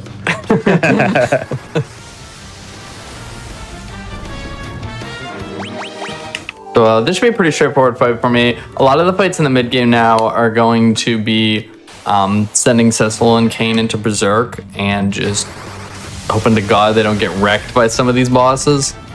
So this is Calcabrina. We're gonna first fight the 6 little dolls, and then they'll become the big doll.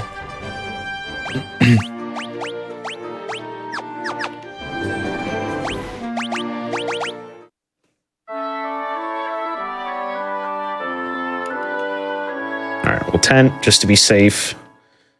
And after this, there's basically no more random encounters.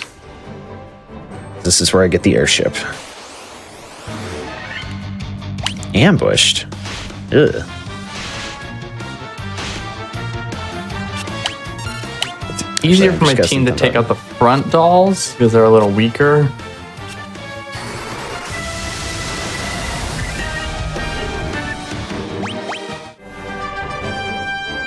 They also get like a million turns, which is kind of unfortunate.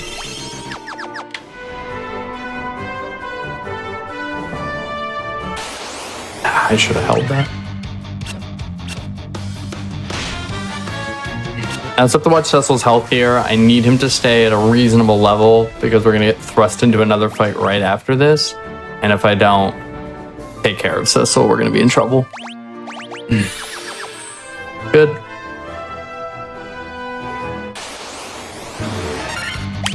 I should have picked to attack there. I don't think I can kill the Hydra in one shot.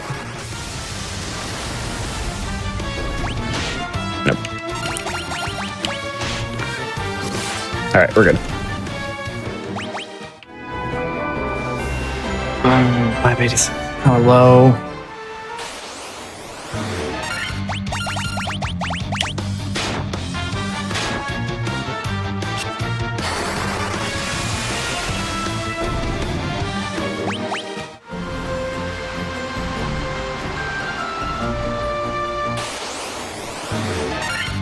586 health on Cecil should be okay here, but if Golbez decides to use Bio on Cecil, it can get a little not fun.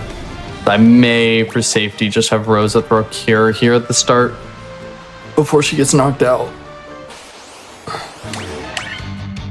It's probably faster for me just Thunder all these fights and then run.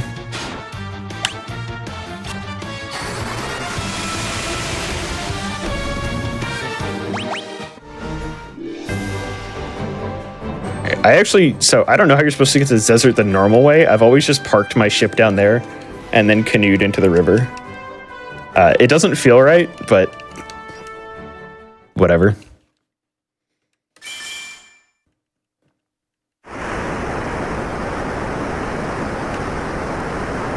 Alright, so it said at the beginning of the game that we got Rydia and she wouldn't be useful for a while. Rydia is finally useful. She has grown up. Oh, he used Bio on Cecil.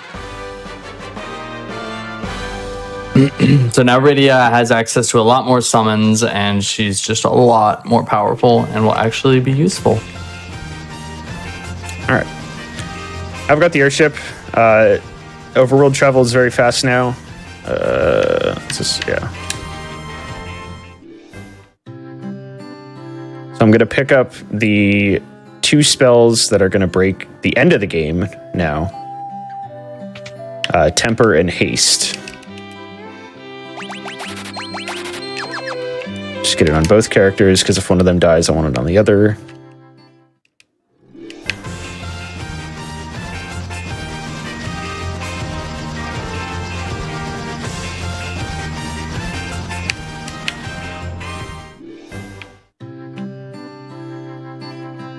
If I was a little better on gold, I could have actually not had to revisit Provoca and buy Temper, but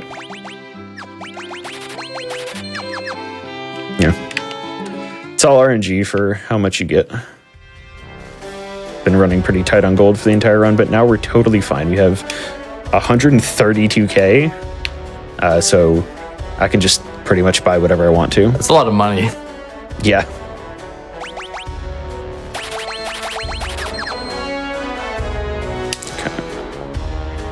Land here, go down.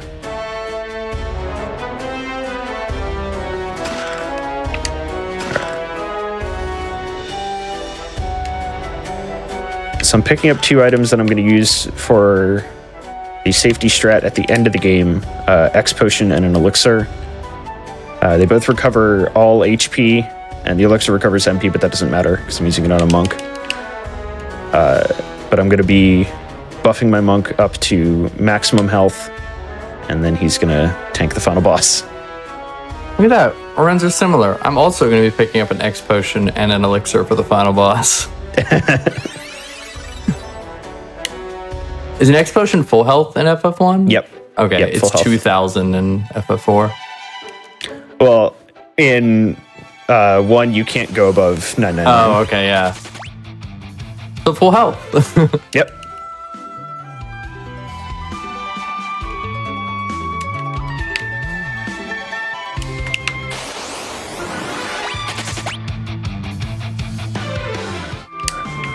I'm slowly assembling the dream team. We're 1 character off.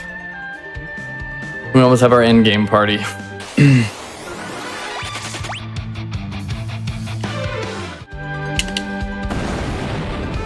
Kane has 777 HP. Does Top 7, that would mean something. I was gonna say, does Lucky 7 exist? No. That would be awesome. That'd be pretty insane. That'd be a cool thing to route around too.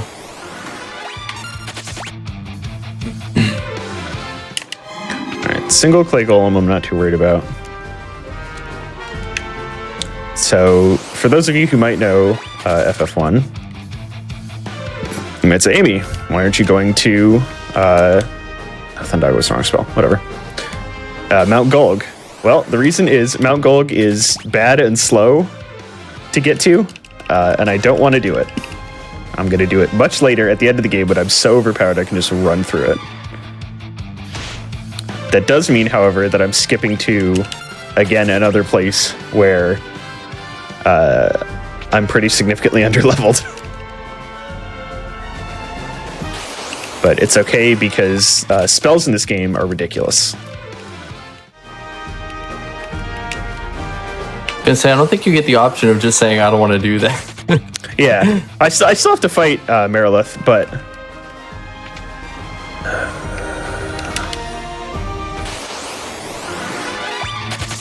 Your Fire Fiend fight will be pretty straightforward. yeah, it's temper the monk, and then the monk punches her. It's one shots her.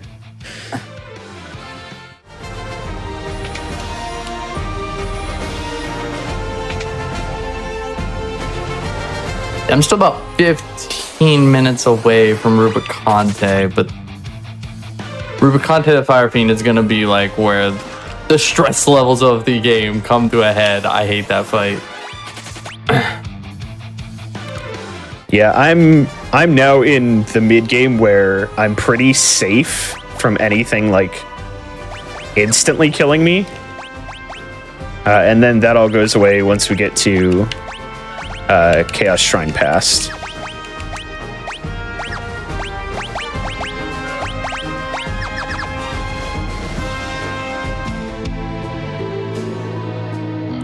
Our friendly golem here gives us a warp cube and then deactivates.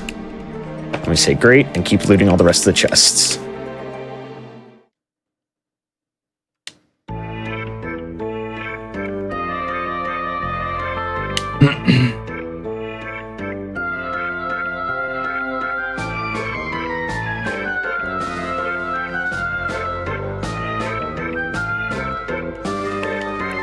Alright, so I don't really care about ether conservation at this point. I am about to go to a shop and buy 99 of them.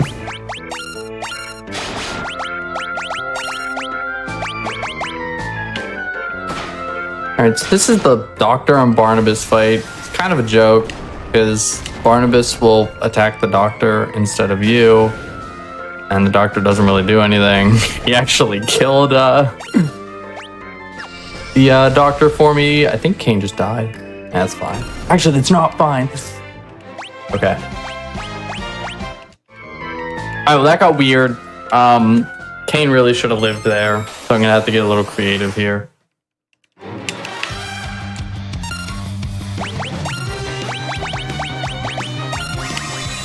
I should be... There we go. Set the mob defend.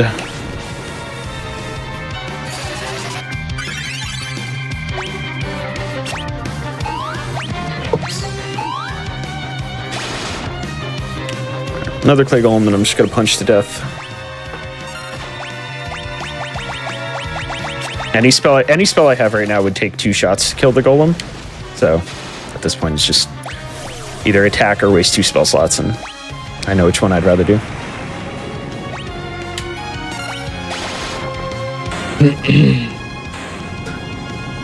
Alright, so I took out Rydia in this fight solely so I can funnel a little more experience to Kane, because he missed out on a good amount of experience from that first fight, unfortunately.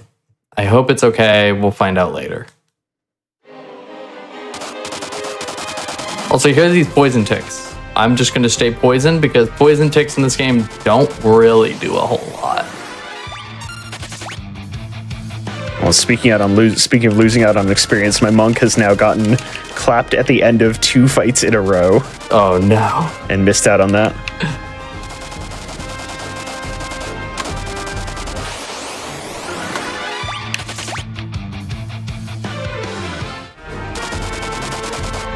Alright, so you head into this one secret tile in the desert.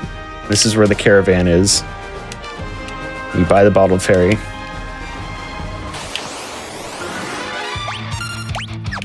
So those Giant's tonics are for the final fight. These other things are for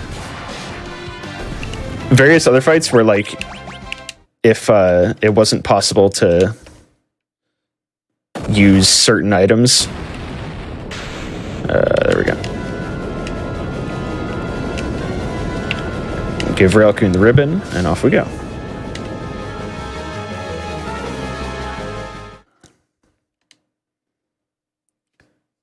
So now I'm going to Gaia, which is sort of a secret place in this game. I don't actually remember if there's anything like definably main story related that I have to do there.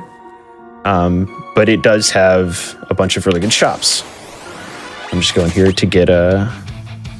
Oh, no, you get the Oxyale here. All right. And then you go to Honorak. So you have to have the airship. Yeah, whatever. So, Yang conveniently stays in that room for reasons. Because we need a new party member is his reason. Conveniently, though, usually any time in this game where they take away a party member, they give you a full heal. So that's another reason we don't care about the poison I got from the last fight, is we get a nice full heal from the game once Yang bails on us.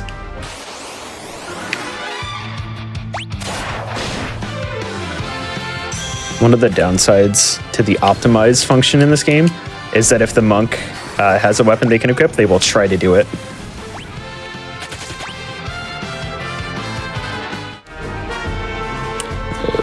Yeah, some of the later menus I'm going to do, I'll either press optimize and then switch half the gear, or just do them manually, because optimize is just not what I want. Yeah.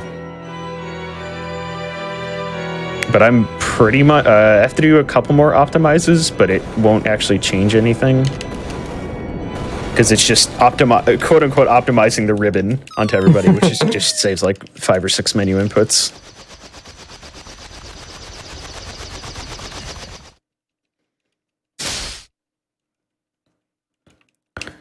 Alright, so I have the Oxyale now, so I can breathe underwater.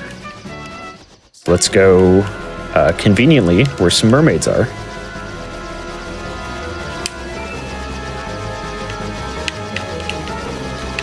I like that it's set up that, you're meant to explore the world and figure out all this, and then go back and get the things and keep traveling around the world. But if you know what you're doing, the story is just local gang of adventurers finds a bunch of random things, and then conveniently whatever happens is what they need. Local adventurers seem to always have exactly what they need. Yeah. If only we had a potion to wake up this sleeping prince. Oh, like this one that I just happened to get by killing someone for their eye. Alright, so we have Sid here, but Sid is not part of the dream team, so he cannot join the party, so he's gonna join Yang and leave us. Farewell, soldier. And this is why for Barbaricia, we remove all from Sid. Sid will not keep any of our equipment. He does not need it.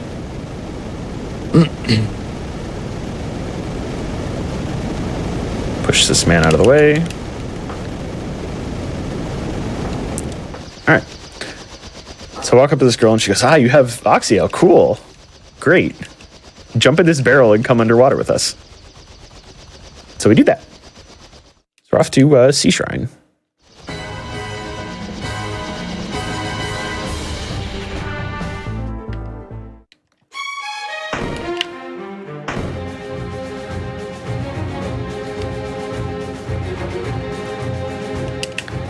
Alright, so this enemy in particular, the white shark, was annoying me for a while because it would never die when I cast Thundaga. So I looked it up and it has like 20 more HP than my Thundagas do.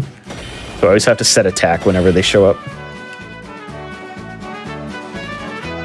Also, Sea Shrine is the only place that I actually use maps for because the layout still really confuses me.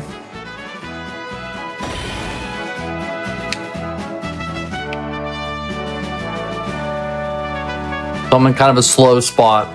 After all that excitement, we're into a slow area. I'm just upgrading my airship so we can pick up our good old friend, the hovercraft. The hovercraft is also part of the dream team, and we need to go pick it up. So we're getting a crane attached to our airship so we can pick it up and drag it around the world.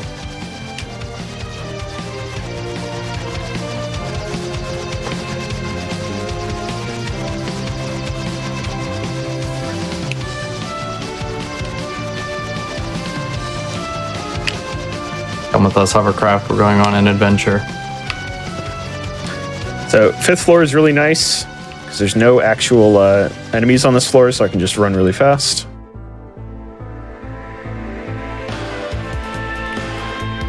We're gonna find a program from elementary school that lets you learn languages, and then keep going.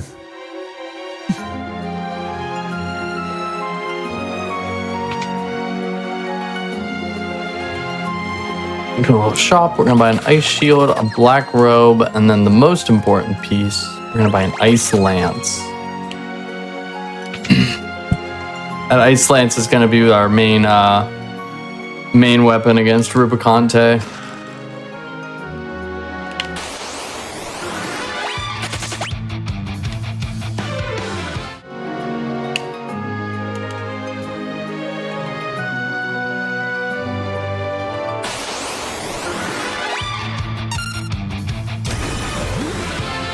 Please run, team. Please run. Thank you. I do not want to be in the battle with the 6 bats.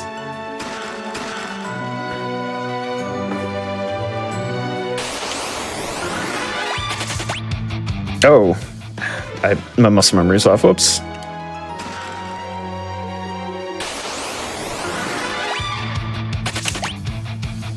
All right, please just don't kill the black mage. Okay, we're good. Whew. That was a little stressful.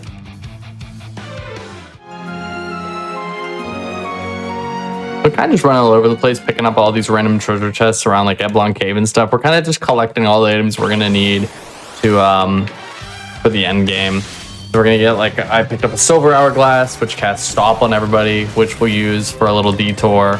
Some elixirs, which we'll need for the 4 fiends fight at the end. Let's start doing a little cleanup of items. And here is our final party member. The dream team is complete. We have Edge.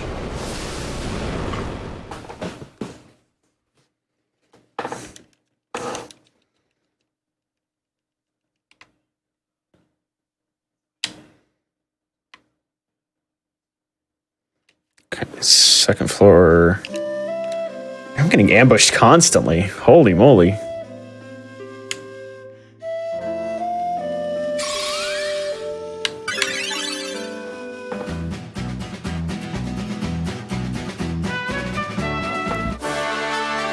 But yeah, again, this is just further proving why having the stone tank in front is just so overpowered for this, because he's absorbing so much damage that I'd otherwise have to be wasting menu time healing.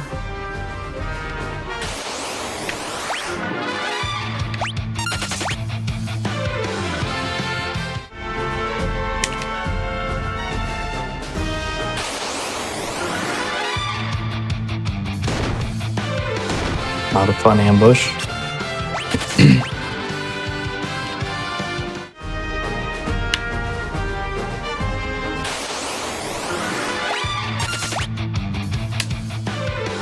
Oh man. White shark fights are just the worst.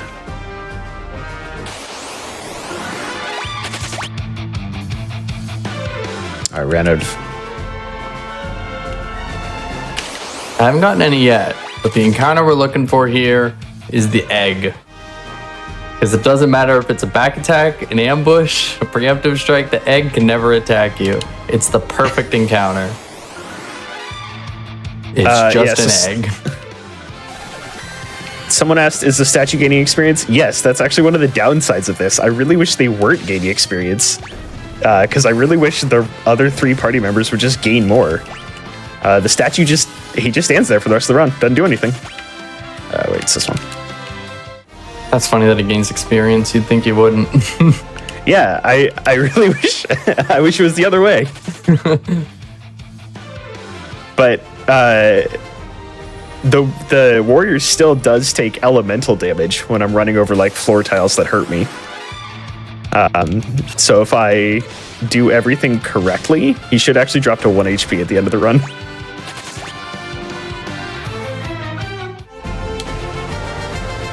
I'm getting a lot of ambushes here, which kind of sucks. time-wise, but health-wise, it doesn't matter that I'm getting hit a bunch because Rubicante is a nice dude and he's going to give us a full heal before the fight because he's honorable. Huh. I just got wedged. That's interesting. Where did I save? Okay, beginning of the floor. That's fine.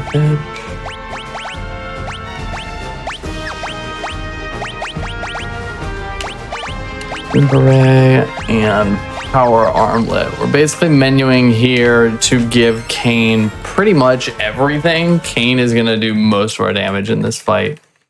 We're coming up on Rubicante, which is a very tough fight because Rubicante is either, he has a cape, which is either open or closed, and we don't want to hit him while the cape is closed.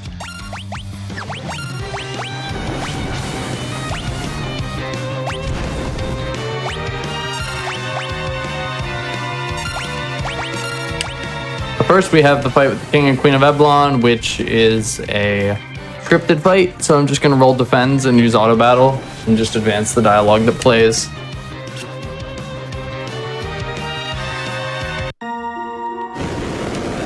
Someone asked, can fight or die if you run over by running over the tiles? No.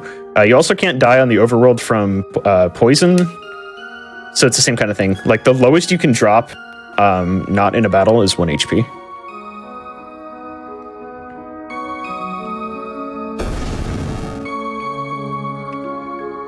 Which is why my monk getting poisoned at the beginning of the run was like the most stressful thing. Or not the monk, the red mage.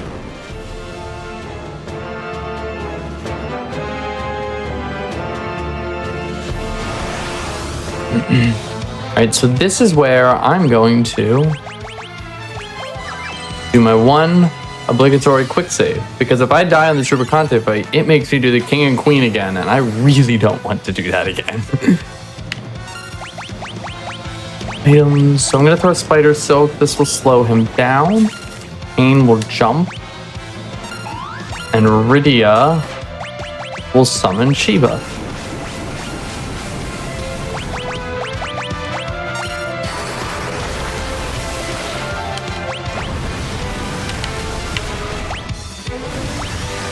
And Edge gets deleted. Okay, goodbye, Edge.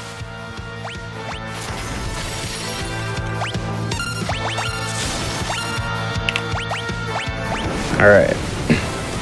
I'm coming up on the first part of what I kind of call the back half of the game, which is where the boss fight strategy changes radically. So once I get there, there's still a surprising amount of run to this floor.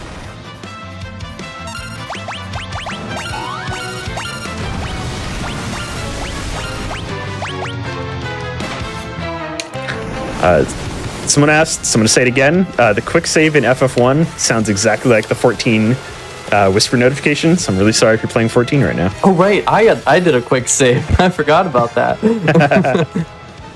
I'm quick saving basically all of the time because every random fight has the chance to like full wipe me. And it's just, if I get unlucky and they punch the black mage to death. All right, this Kane jump should finish it. Oh, one more.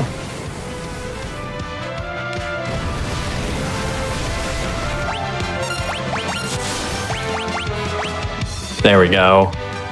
Oh, okay. I'm glad that's over.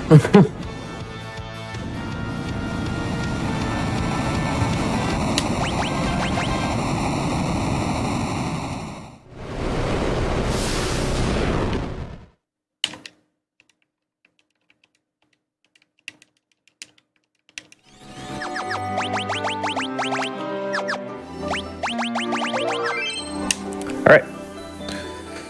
So now we're going into the Kraken fight. I changed my red mage up a slot, so he now gets to tank more physical attacks. And it's because my monk is going to be doing all of the punching here.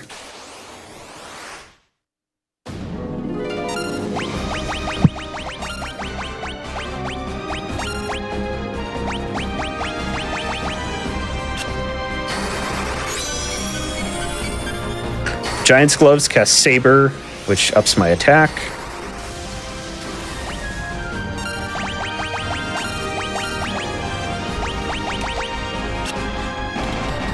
is just going to punch.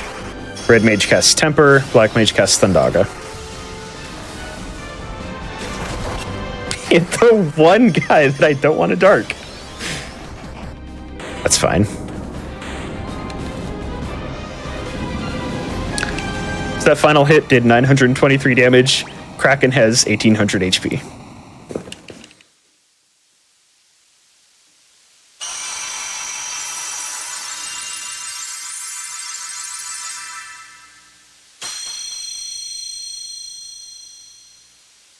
All right, so I'm just doing a little bit of we're doing a little bit of our cleanup here before we head to the moon and get into our end game. We need to get Kane to a adequate level because he's going to solo the final boss. So we're gonna go on a little detour to get him the weapon that'll make that possible, and then basically we're gonna take Kane solo through the next couple places to give him just an insane amount of experience.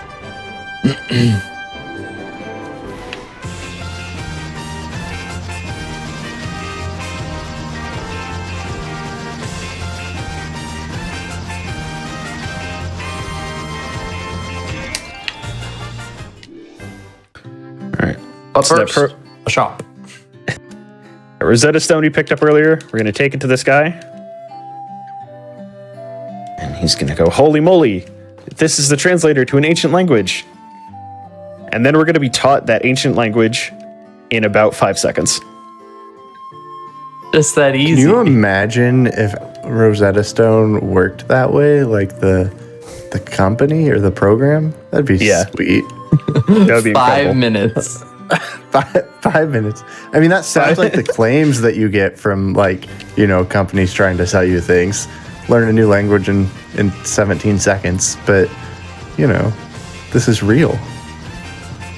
Yeah, 5 minutes of this guy screaming at you behind some tombstones. You can learn any language you want.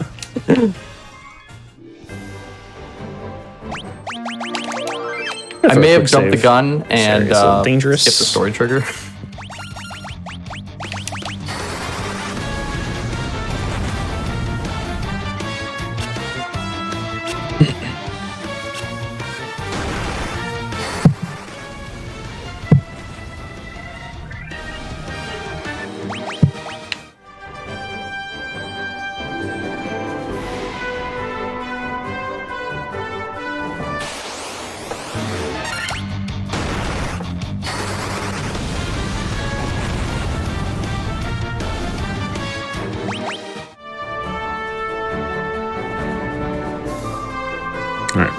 Found a secret hidden city of Lufenia where they only speak Lufenish, and if you come here without learning it from that guy, they will not talk to you. Talk to this one guy in the tower who gives us a set of wind chimes, and we live, laugh, love our way into the Mirage Tower.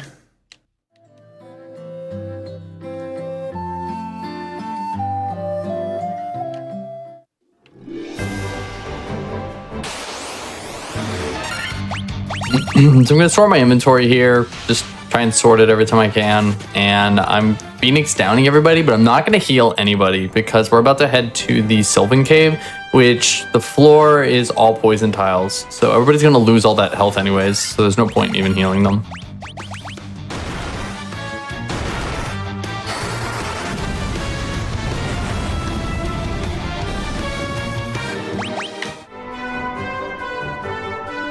And then pray to God I don't get ambushed because this is just a cave full of Malboros and frogs.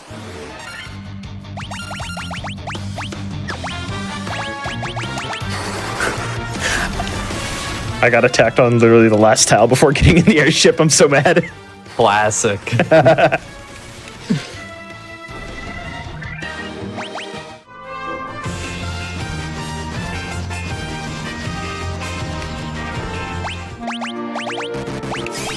All right, so this can be a little stressful fight coming up too. I'm gonna need to do an encounter with 4 Malboros to get a hidden chest. So I need to use stop on all of them, and I want only Kane to survive this fight. Dang, I was really hoping I could get through this desert with no encounters. But of course, final tile.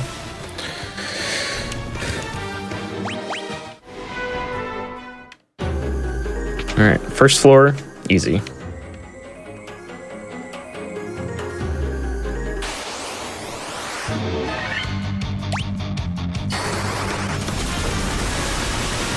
Well, this is awkward. Kane murdered half our party.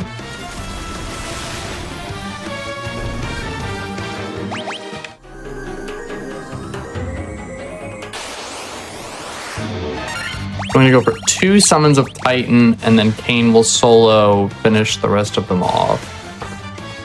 Another summon of Titan, he'll take out Rosa.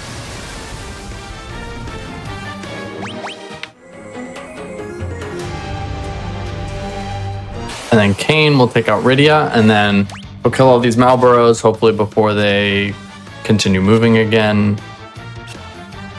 Cool. And he reaps the benefits of the whole battle himself.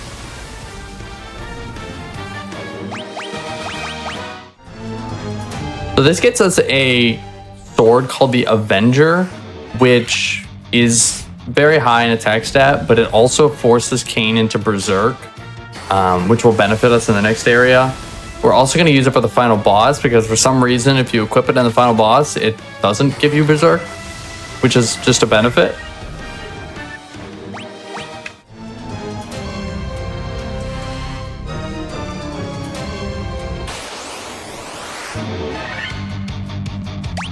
No rush, but let me know when you two are ready for our next break.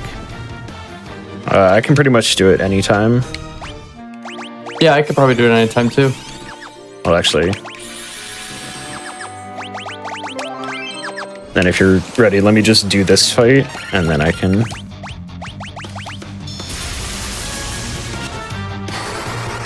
Once I enter the Flying Fortress, we can pause.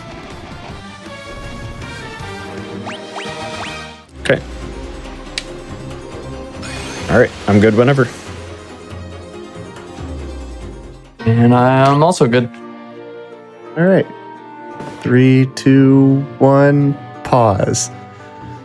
Cool. So we're going to go take one more quick break, and then we'll be back to see what is faster, Final Fantasy or Final Fantasy IV. Don't go anywhere. All right. Welcome back, everyone.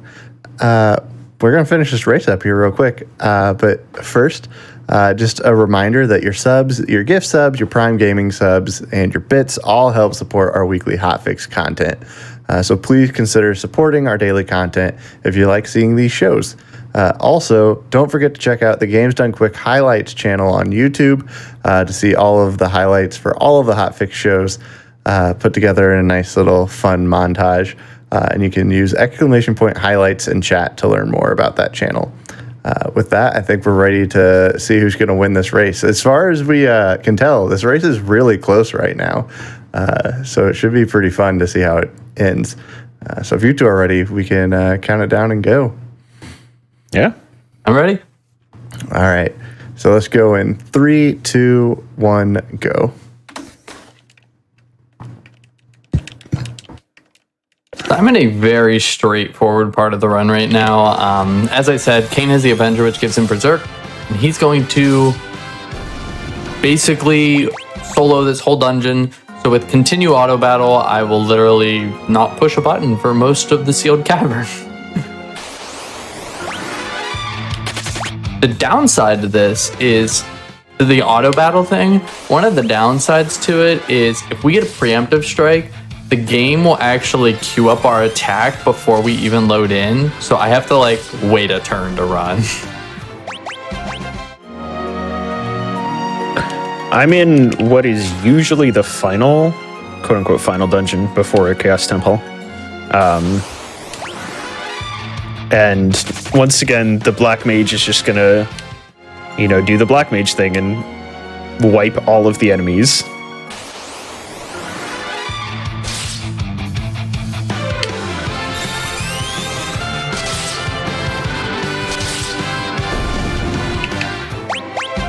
So we get our final ribbon here.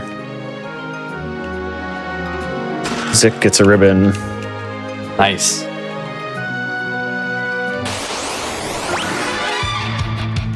All right. I'm going to be really safe and quick save here because, again, these next few floors are kind of dangerous. Yeah, I'm gonna be putting a lot of doors, just tons of doors. But you also see that Kane is getting just an obnoxious amount of experience.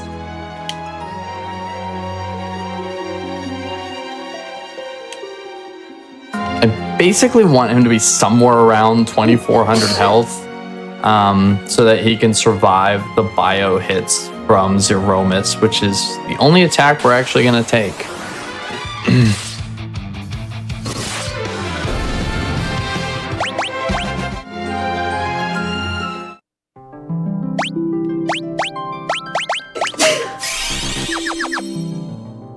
Alright, we'll heal Kane up to full, and then we will play a demon wall.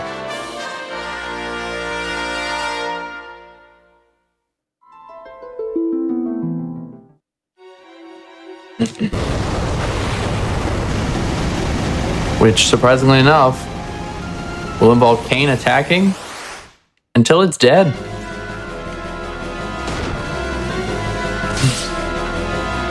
Pretty sure you could just walk around that wall. It doesn't look like it goes all the way to the other wall.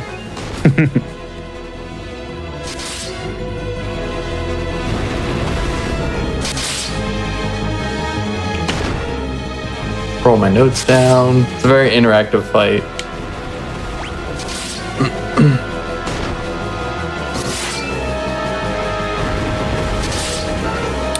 Mad about that. Some of these enemies have null spells on them, which makes them resistant to certain elements. And if they get null blaze or null all off, makes my experience bad. All right, so there's an enemy hiding on this floor that can game design me extremely hard, called the War Mech. It has more HP than some bosses in this game, but luckily, okay, we didn't encounter it. Good. I was gonna say, don't say it too early. Warmech can hear you.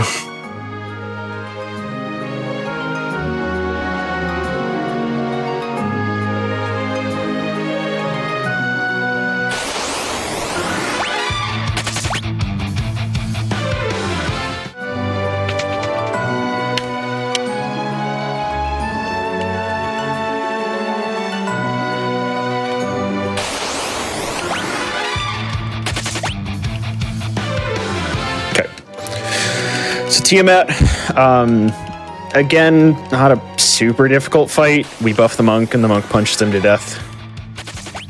His dialogue actually does change depending on the things you fight. I skipped it really fast there, but he points out that you have only fought 2 of the bosses instead of 3, which is pretty cool.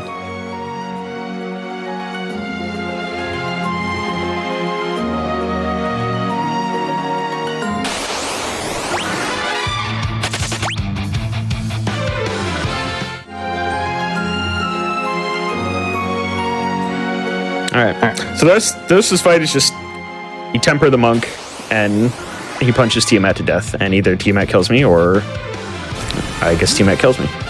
I'm sensing a trend.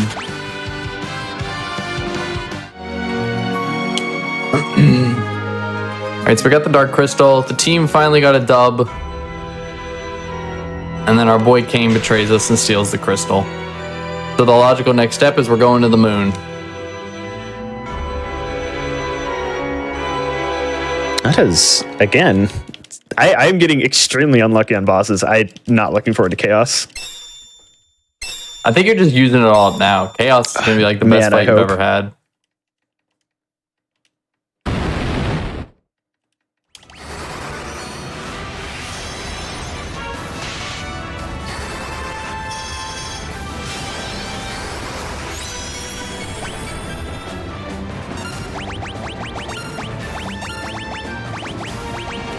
Again, the messed up thing here is that he has a 50% chance, he has a 40% chance to do an attack, and then a 50% chance to hit the stoned guy.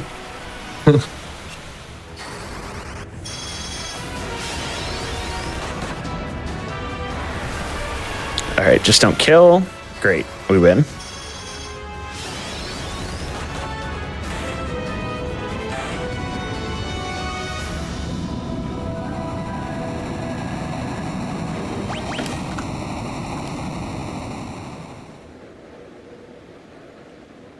That's fine. Getting unlucky there is understandable.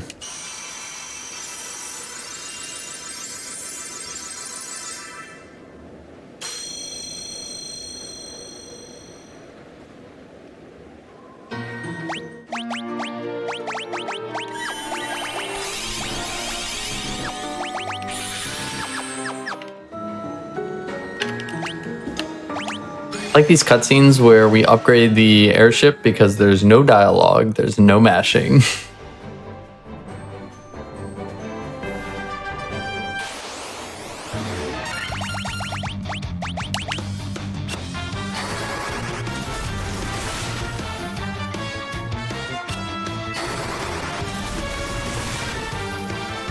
I'm no dinosaur expert, but those arms feel really long for a Tyrannosaur. I'm no dinosaur expert either. That kind of looked like Godzilla. I didn't know that Godzilla was going to be making a cameo in tonight's show. All right. So I skipped Mount Golg all the way back at the beginning. Now we're going to do it. Mount Golg is cool because all of the fire tiles I can't get attacked on. So I'm going to be trying to stay on the fire tiles as much as possible. The problem is that the fire tiles do count for steps, so they increase my step counter towards the next encounter. You know, whatever. So you're going to hear the ow, ow, ow going constantly.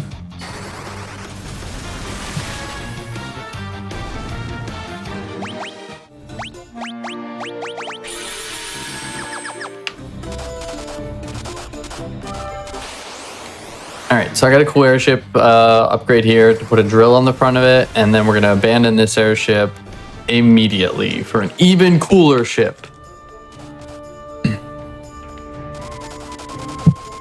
After I get my scrolling text again.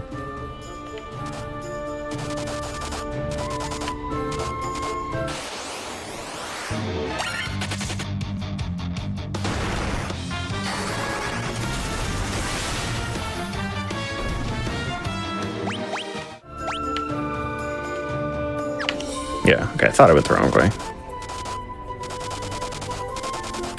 Ah.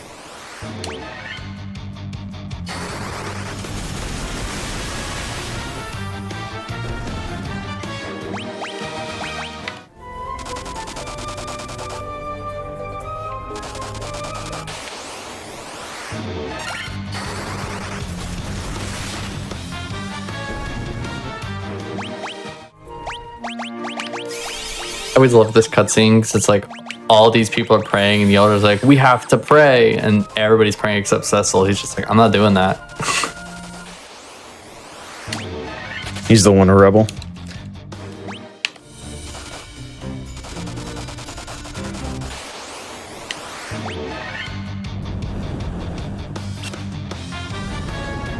So yeah, the enemies in here are just wildly weak in regards to where I am now.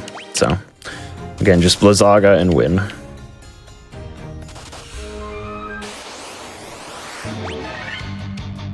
right, so they prayed really hard, and the lunar whale came out of the sea. They didn't even have to pay $40 on the Mog station.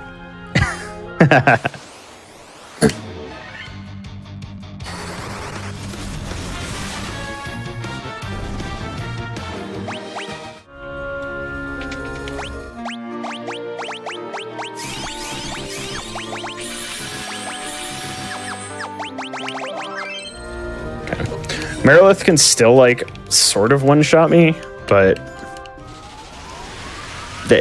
if I get really unlucky, she can hit me, but whatever. Fun fact, you can land on those stairs. I didn't know for a while that you could land the lunar whale on stairs.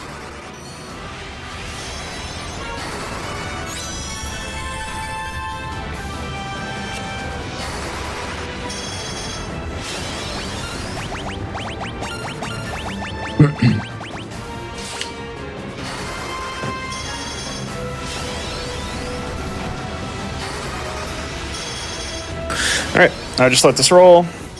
Monk should get one more attack off, and then we win. Easy. That attack did 2k, her maximum health is 1440. So that one basically just one-shot her.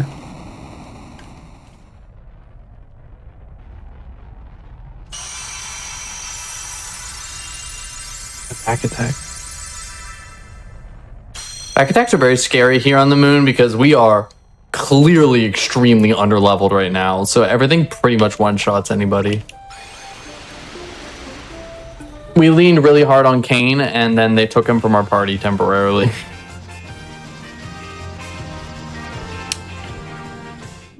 All right. So I'm off to the final part of the game.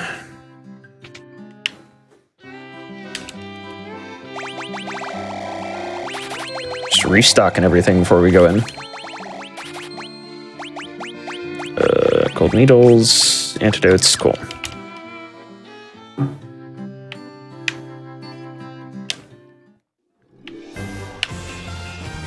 So now we go all the way back to the beginning of the game.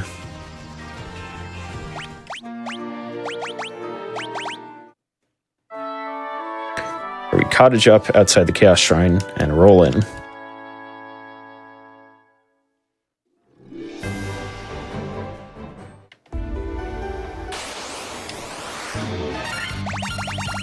The back attacks are a little less scary for me now because we have Old Man, and Old Man is actually leveled and has real HP.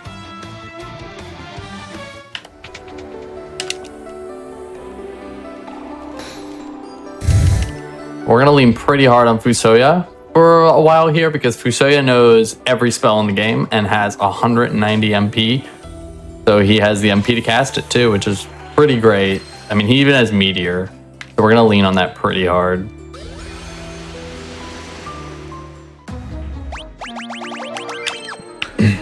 So that right there would be a soft lock if you didn't have the loot in any other game except for this one, where they actually fixed the soft lock.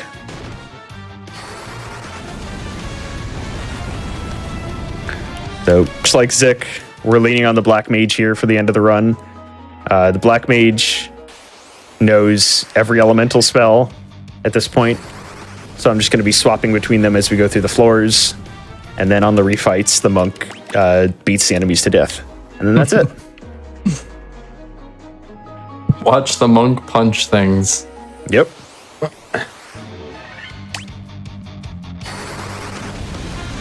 So a lot of this is knowing the elemental weaknesses of the enemies and like switching your spells appropriately. I will fully admit I don't have them all memorized. I go with what I think is correct some of the time. But generally, each floor is themed around a certain boss, so you can just use what that boss is weak to.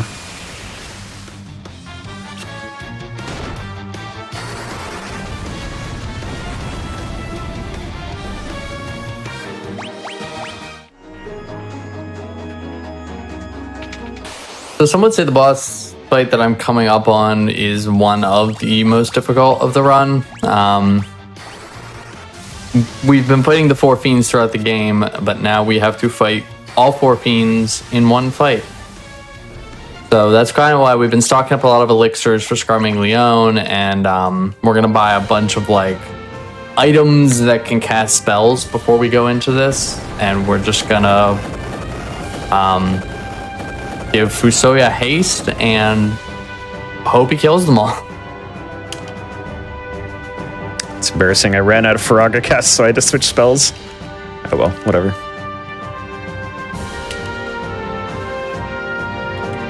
Right, grabbing a second elixir for safety.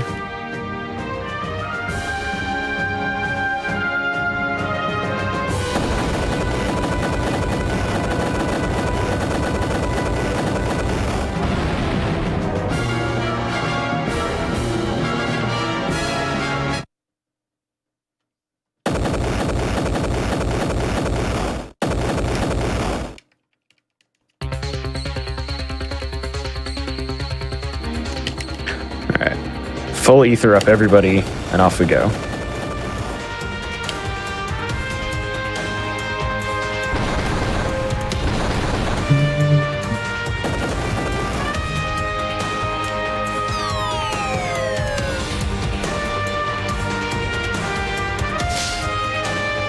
We're gonna get this song more when we get into the final dungeon too, but the redone music for the Giant of Babel, oh, it's so good. And we do a little menu here to take the flame rod off Rydia and give it to Fusoya. The important part of this is that we take the kinesis staff off Fusoya and give it to Rosa, because the kinesis staff has the ability, when you use it in battle, to cast Dispel, which we're going to need for the CPU fight as it constantly puts up Reflect.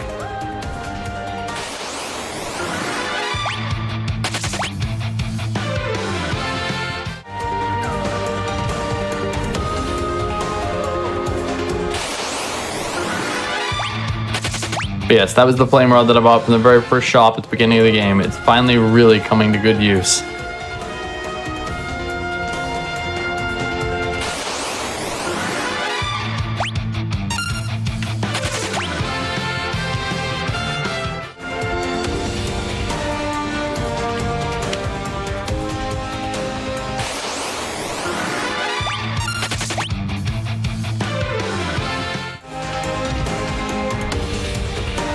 Again, my health won't matter here because Rubicante is an honorable guy and will give us full heal before the 4 fiends. So here's our little emergency menu, and I'm just gonna buy a whole bunch Rage of the Gods and some Arctic Winds.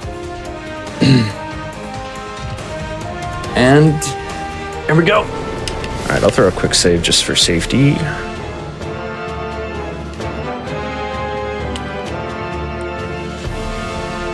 I think oh, dang it. I was gonna say I got the Earth Elemental weakness wrong. It's Faraga, actually. And then forgot to change it, like a dang idiot.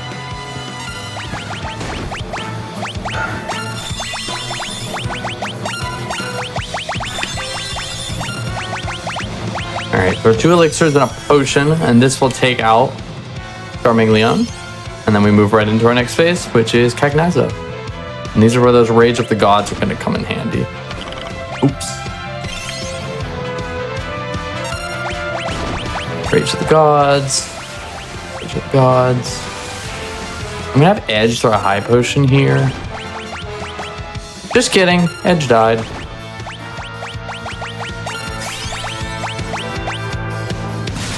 Alright. And then 2 Thundagas should take out Cagnazo. I think the party, or the other 2... Oh, they didn't.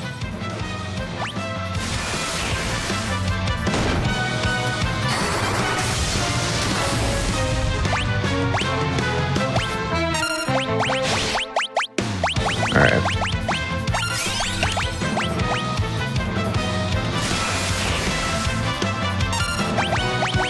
I'm gonna switch over to Holy, because Barbecia is susceptible to Holy magic here.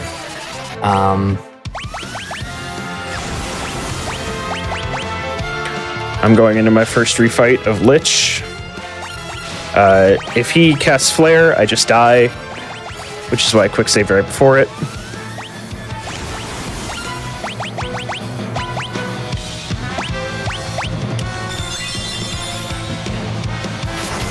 Well, it's fine if he wastes turns by attacking the Stoned Warrior. That's great. I want him to do that. One more attack will kill him at this point. He just has to not do Warp, which would kill everybody. All right. First casino employee down. I should be able to just run Blizzagas over here until Rubicante dies. His Inferno rolled low, so I think we're in the clear. We are good. All right, 4 fiends are down.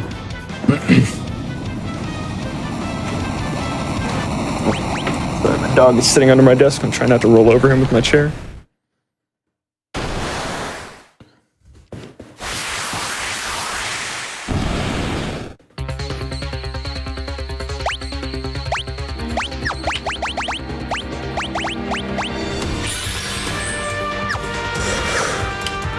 Okay, second refight coming up, Marileth.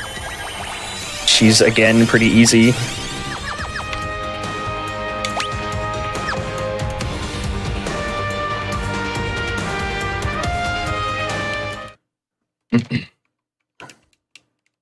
But I'm not taking any chances.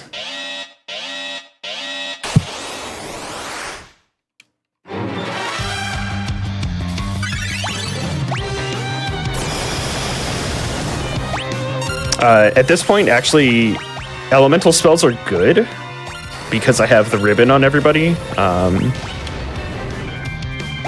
So everybody's got pretty decent resistances. So I'd honestly prefer if they did those as opposed to something like slow or dark, which would mean I'd have to take a turn fixing that.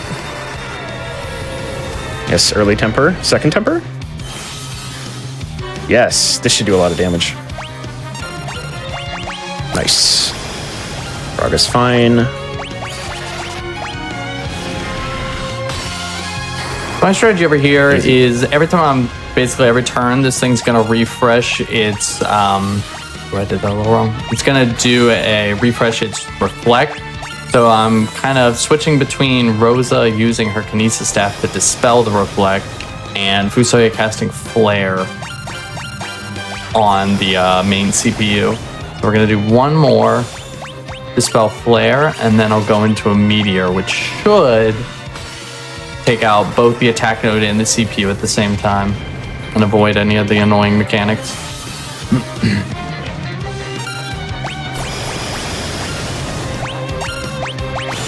Okay.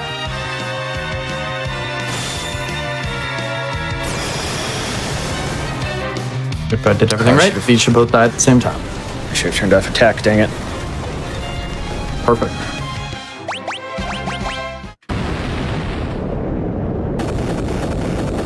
Now we make our way to the final boss.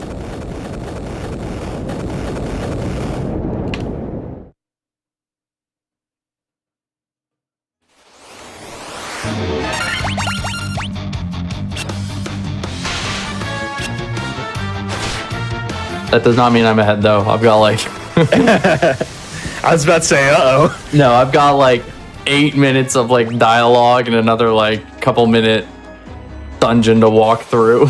All right, had me stressing. Yeah, I've got to beat 2 more casino employees and then the casino manager, and then I'm done. Ooh, made it. All right. Well, while you're doing all that stress, I'll sit here and read dialogue. Okay. Dialogue boss. Kraken 2.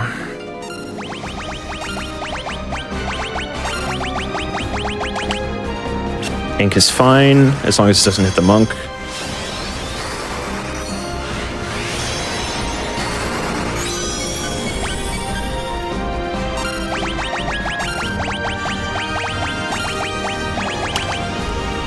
Again, ink is fine.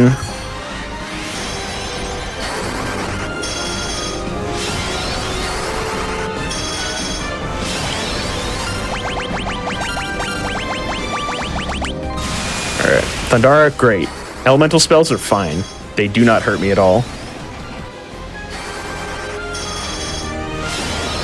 Okay, monk just has to attack once more.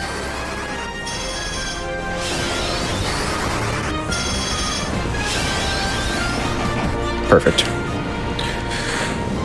All right, there's Kraken down.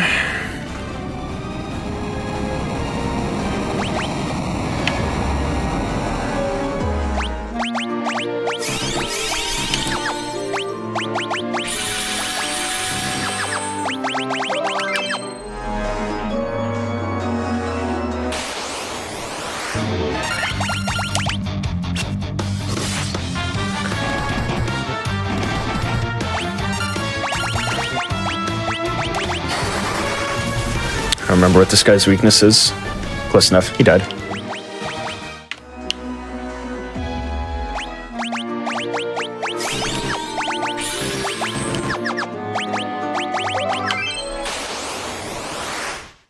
All right. Tiamat 2.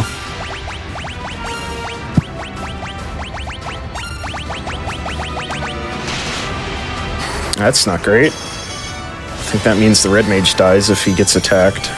Or if it's an elemental spell. I've been really good at eating dirt this run. Yeah, but see, the thing is, you're preventing other people from eating dirt. That's all I've ever wanted. I enjoy that our end games are like completely different. That like Mine should be extremely straightforward so long as I don't do anything silly, and yours is completely up to the game's mercy. Yeah.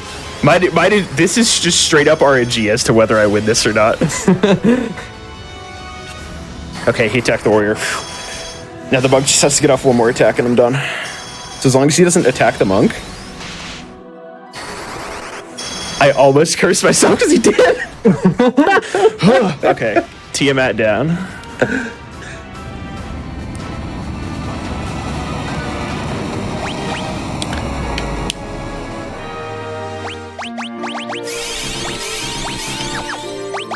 All right, so for those of you who know the game, it might seem like I'm really close to the end, and I am. This is actually the final boss. Unfortunately, this is more RNG than any fight I've done so far. Because Chaos has 4 times the amount of health that Tiamat did, and hits way harder.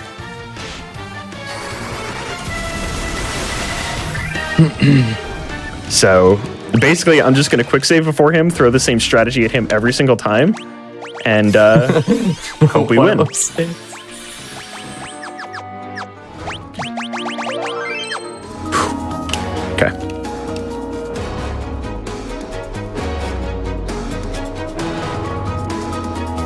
Yeah, I'll probably start talking about the final boss right here in like a minute or two, because once I start the final boss, I will probably be a little quiet because it's incredibly timing based, and I have to make sure I do everything right. Okay, so those giant drinks we bought a while ago, I'm just going to explain the strategy right here, and then if I die, we're going to do it again. We're going to use all 3 Giants tonics on the monk immediately. And he died. Okay, never mind. Just going to Alt for the game and go again. Load that quick save. That is the fastest way to load a quick save, is just to Alt for the game.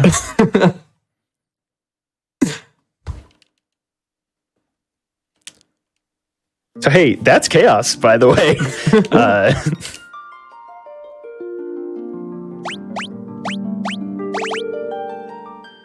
We taking bets on how many attempts it'll take? I don't. Please, God, not too many.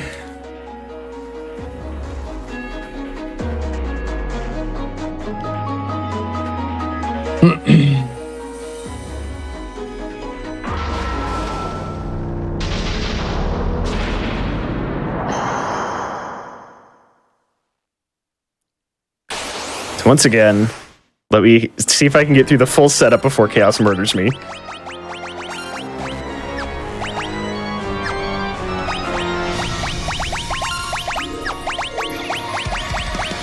Alright, so once again, we Giants Tonic the Monk. Again, elemental spells are fine.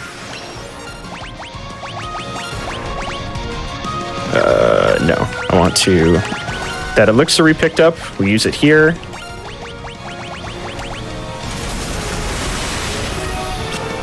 We give the monk all of his 900 HP back. And from literally this point forward, it's all buffs all the time.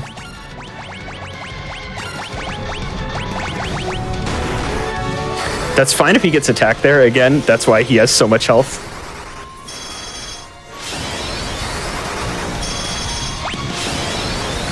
Okay, and switch up one thing. Temper him. Attack. Temper there. Alright, well, Red Mage is dead. Classic. Black Mage is dead. Okay, well...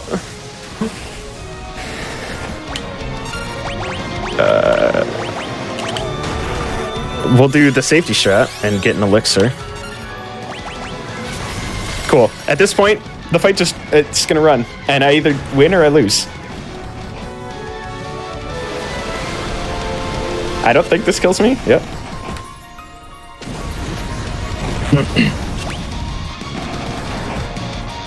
I could actually play this super safe. Okay, he let me get the X potion off. That's incredible. One more hit, maybe?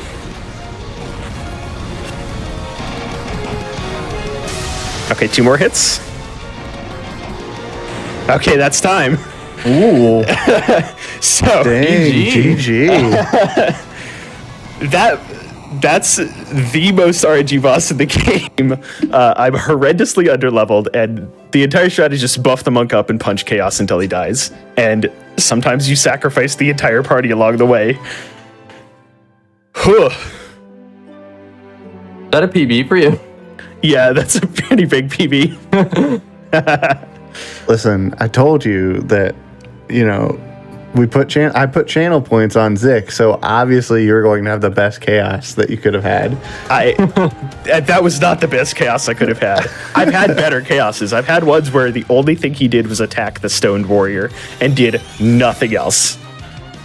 And the warrior or the monk winds up doing like 4,000 damage a hit, so it kills him in 5 turns. Wild. So to kind of go into what I'm about to do, we're about to go into the Zeromus fight. I'm just doing my little menu here. Zeromus's big thing is Zeromus does 2 main things. He does an attack where he nullifies all magical effects, and then he does another attack called Big Bang, which is going to do an AoE like 2,600 damage. It's an insane amount of damage. So I'm going to be using Kane's jump ability on very kind of tight timings to jump and skip every single Big Bang that he does. And if all goes right, the only attack I'll ever see is Bio, which I'll just elixir through, and we'll just kind of jump to win. Like I said, I will probably focus once it begins because I need to watch for specific cues and timings to jump at the right time. At least we get to enjoy the good final boss music. Yeah, I'm gonna tune into your stream and watch this.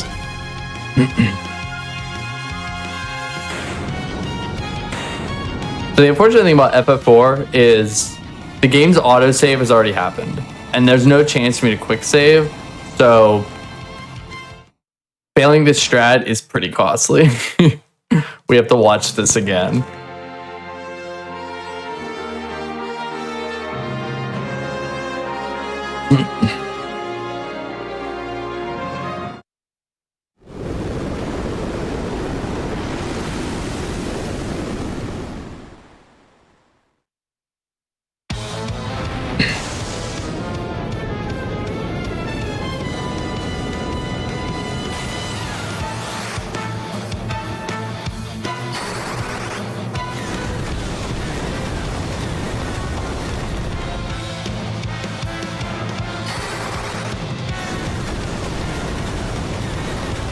I lost a good 3-4 minutes on the mid game Magus Sisters Barbarisia section, and that gone pretty well. We'd have been really close. Yeah, I'll be honest, my estimate included me dying 5 times to chaos. Because I was just like, well, I gotta guess here. Because sometimes he just kills you over and over. Yeah.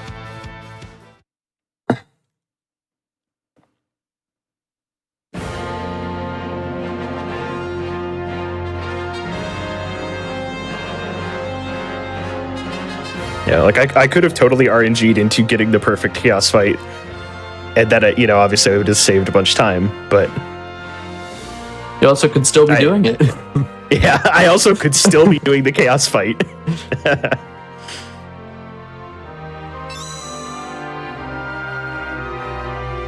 All right, here we go. I believe you got this.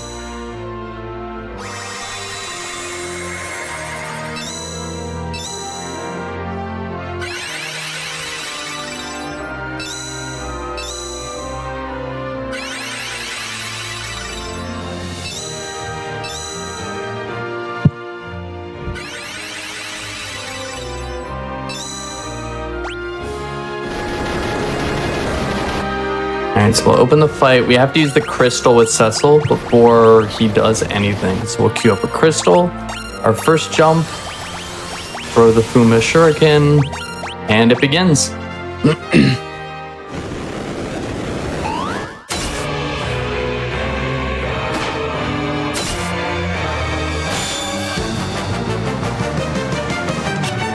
Okay. Kane making this first jump tells you if your equipment's right or not. If he's too slow, you eat this. So.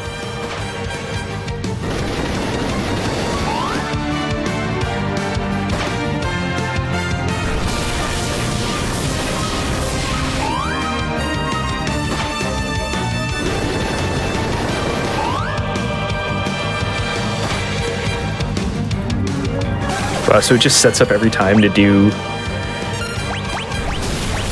a jump for Big Bang. That's awesome. Yep, if we time it right, we will jump over every single Big Bang.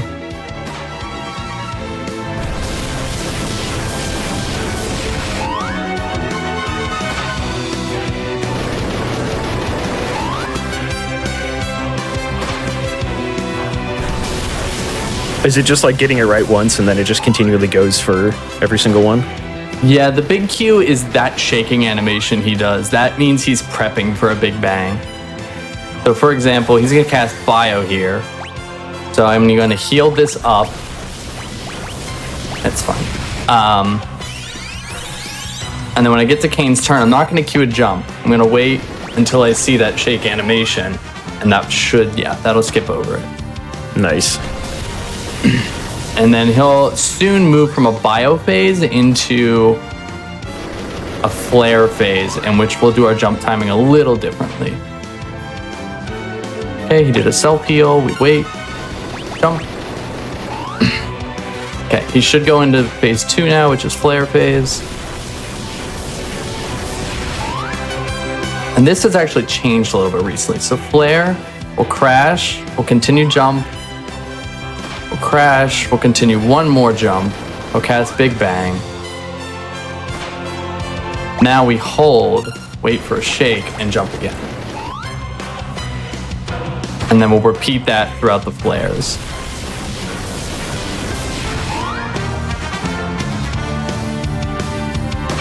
So, 1, 2, 3. Big Bang, we'll land, we'll wait, hold till we see a shake animation, jump again. And basically everything on Kane's equipment has to be set up in this exact way so he has the right attack, the right speed stat, so that he does these timings right. Yeah, geez, this seems so precise. Land. Go. All right, we should be pushing through phase 2 here. We'll move into phase 3, which is the meteor phase.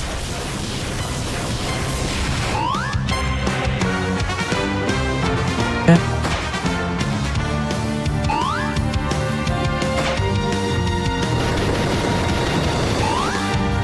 One more and then we hold. Oh, okay, this is meteor phase. We're going to cast meteor. Once it ends, 1, 2, 3, jump. Okay, and this is GG. We just roll and we jump over every meteor. Nice. That's wild. So quite a bit different than give the monk a bunch of drinks and then hope for the best.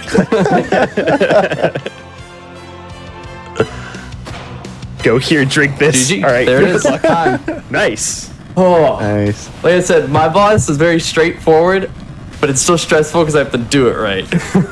Yeah. GG. Mine, you do it right on the first 3 turns, and then you just wait to see if the boss lets you win.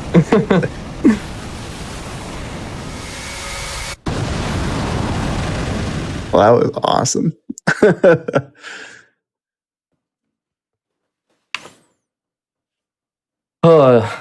GG. I mean, that was a good race. Yeah, that was really close. Like, we were going into breaks going, oh, I'm on 240 pace. What are you on? Oh, I'm on 240 pace. All right, Yeah. cool. Chaos just happened to be friendly for once. Yeah, Chaos just got so lucky. I mean, you earned it after the Lich and Yeah, I was like 4 minutes to Lich just killing me over and over. That's awesome. Well, why don't you two tell us where everyone can find you?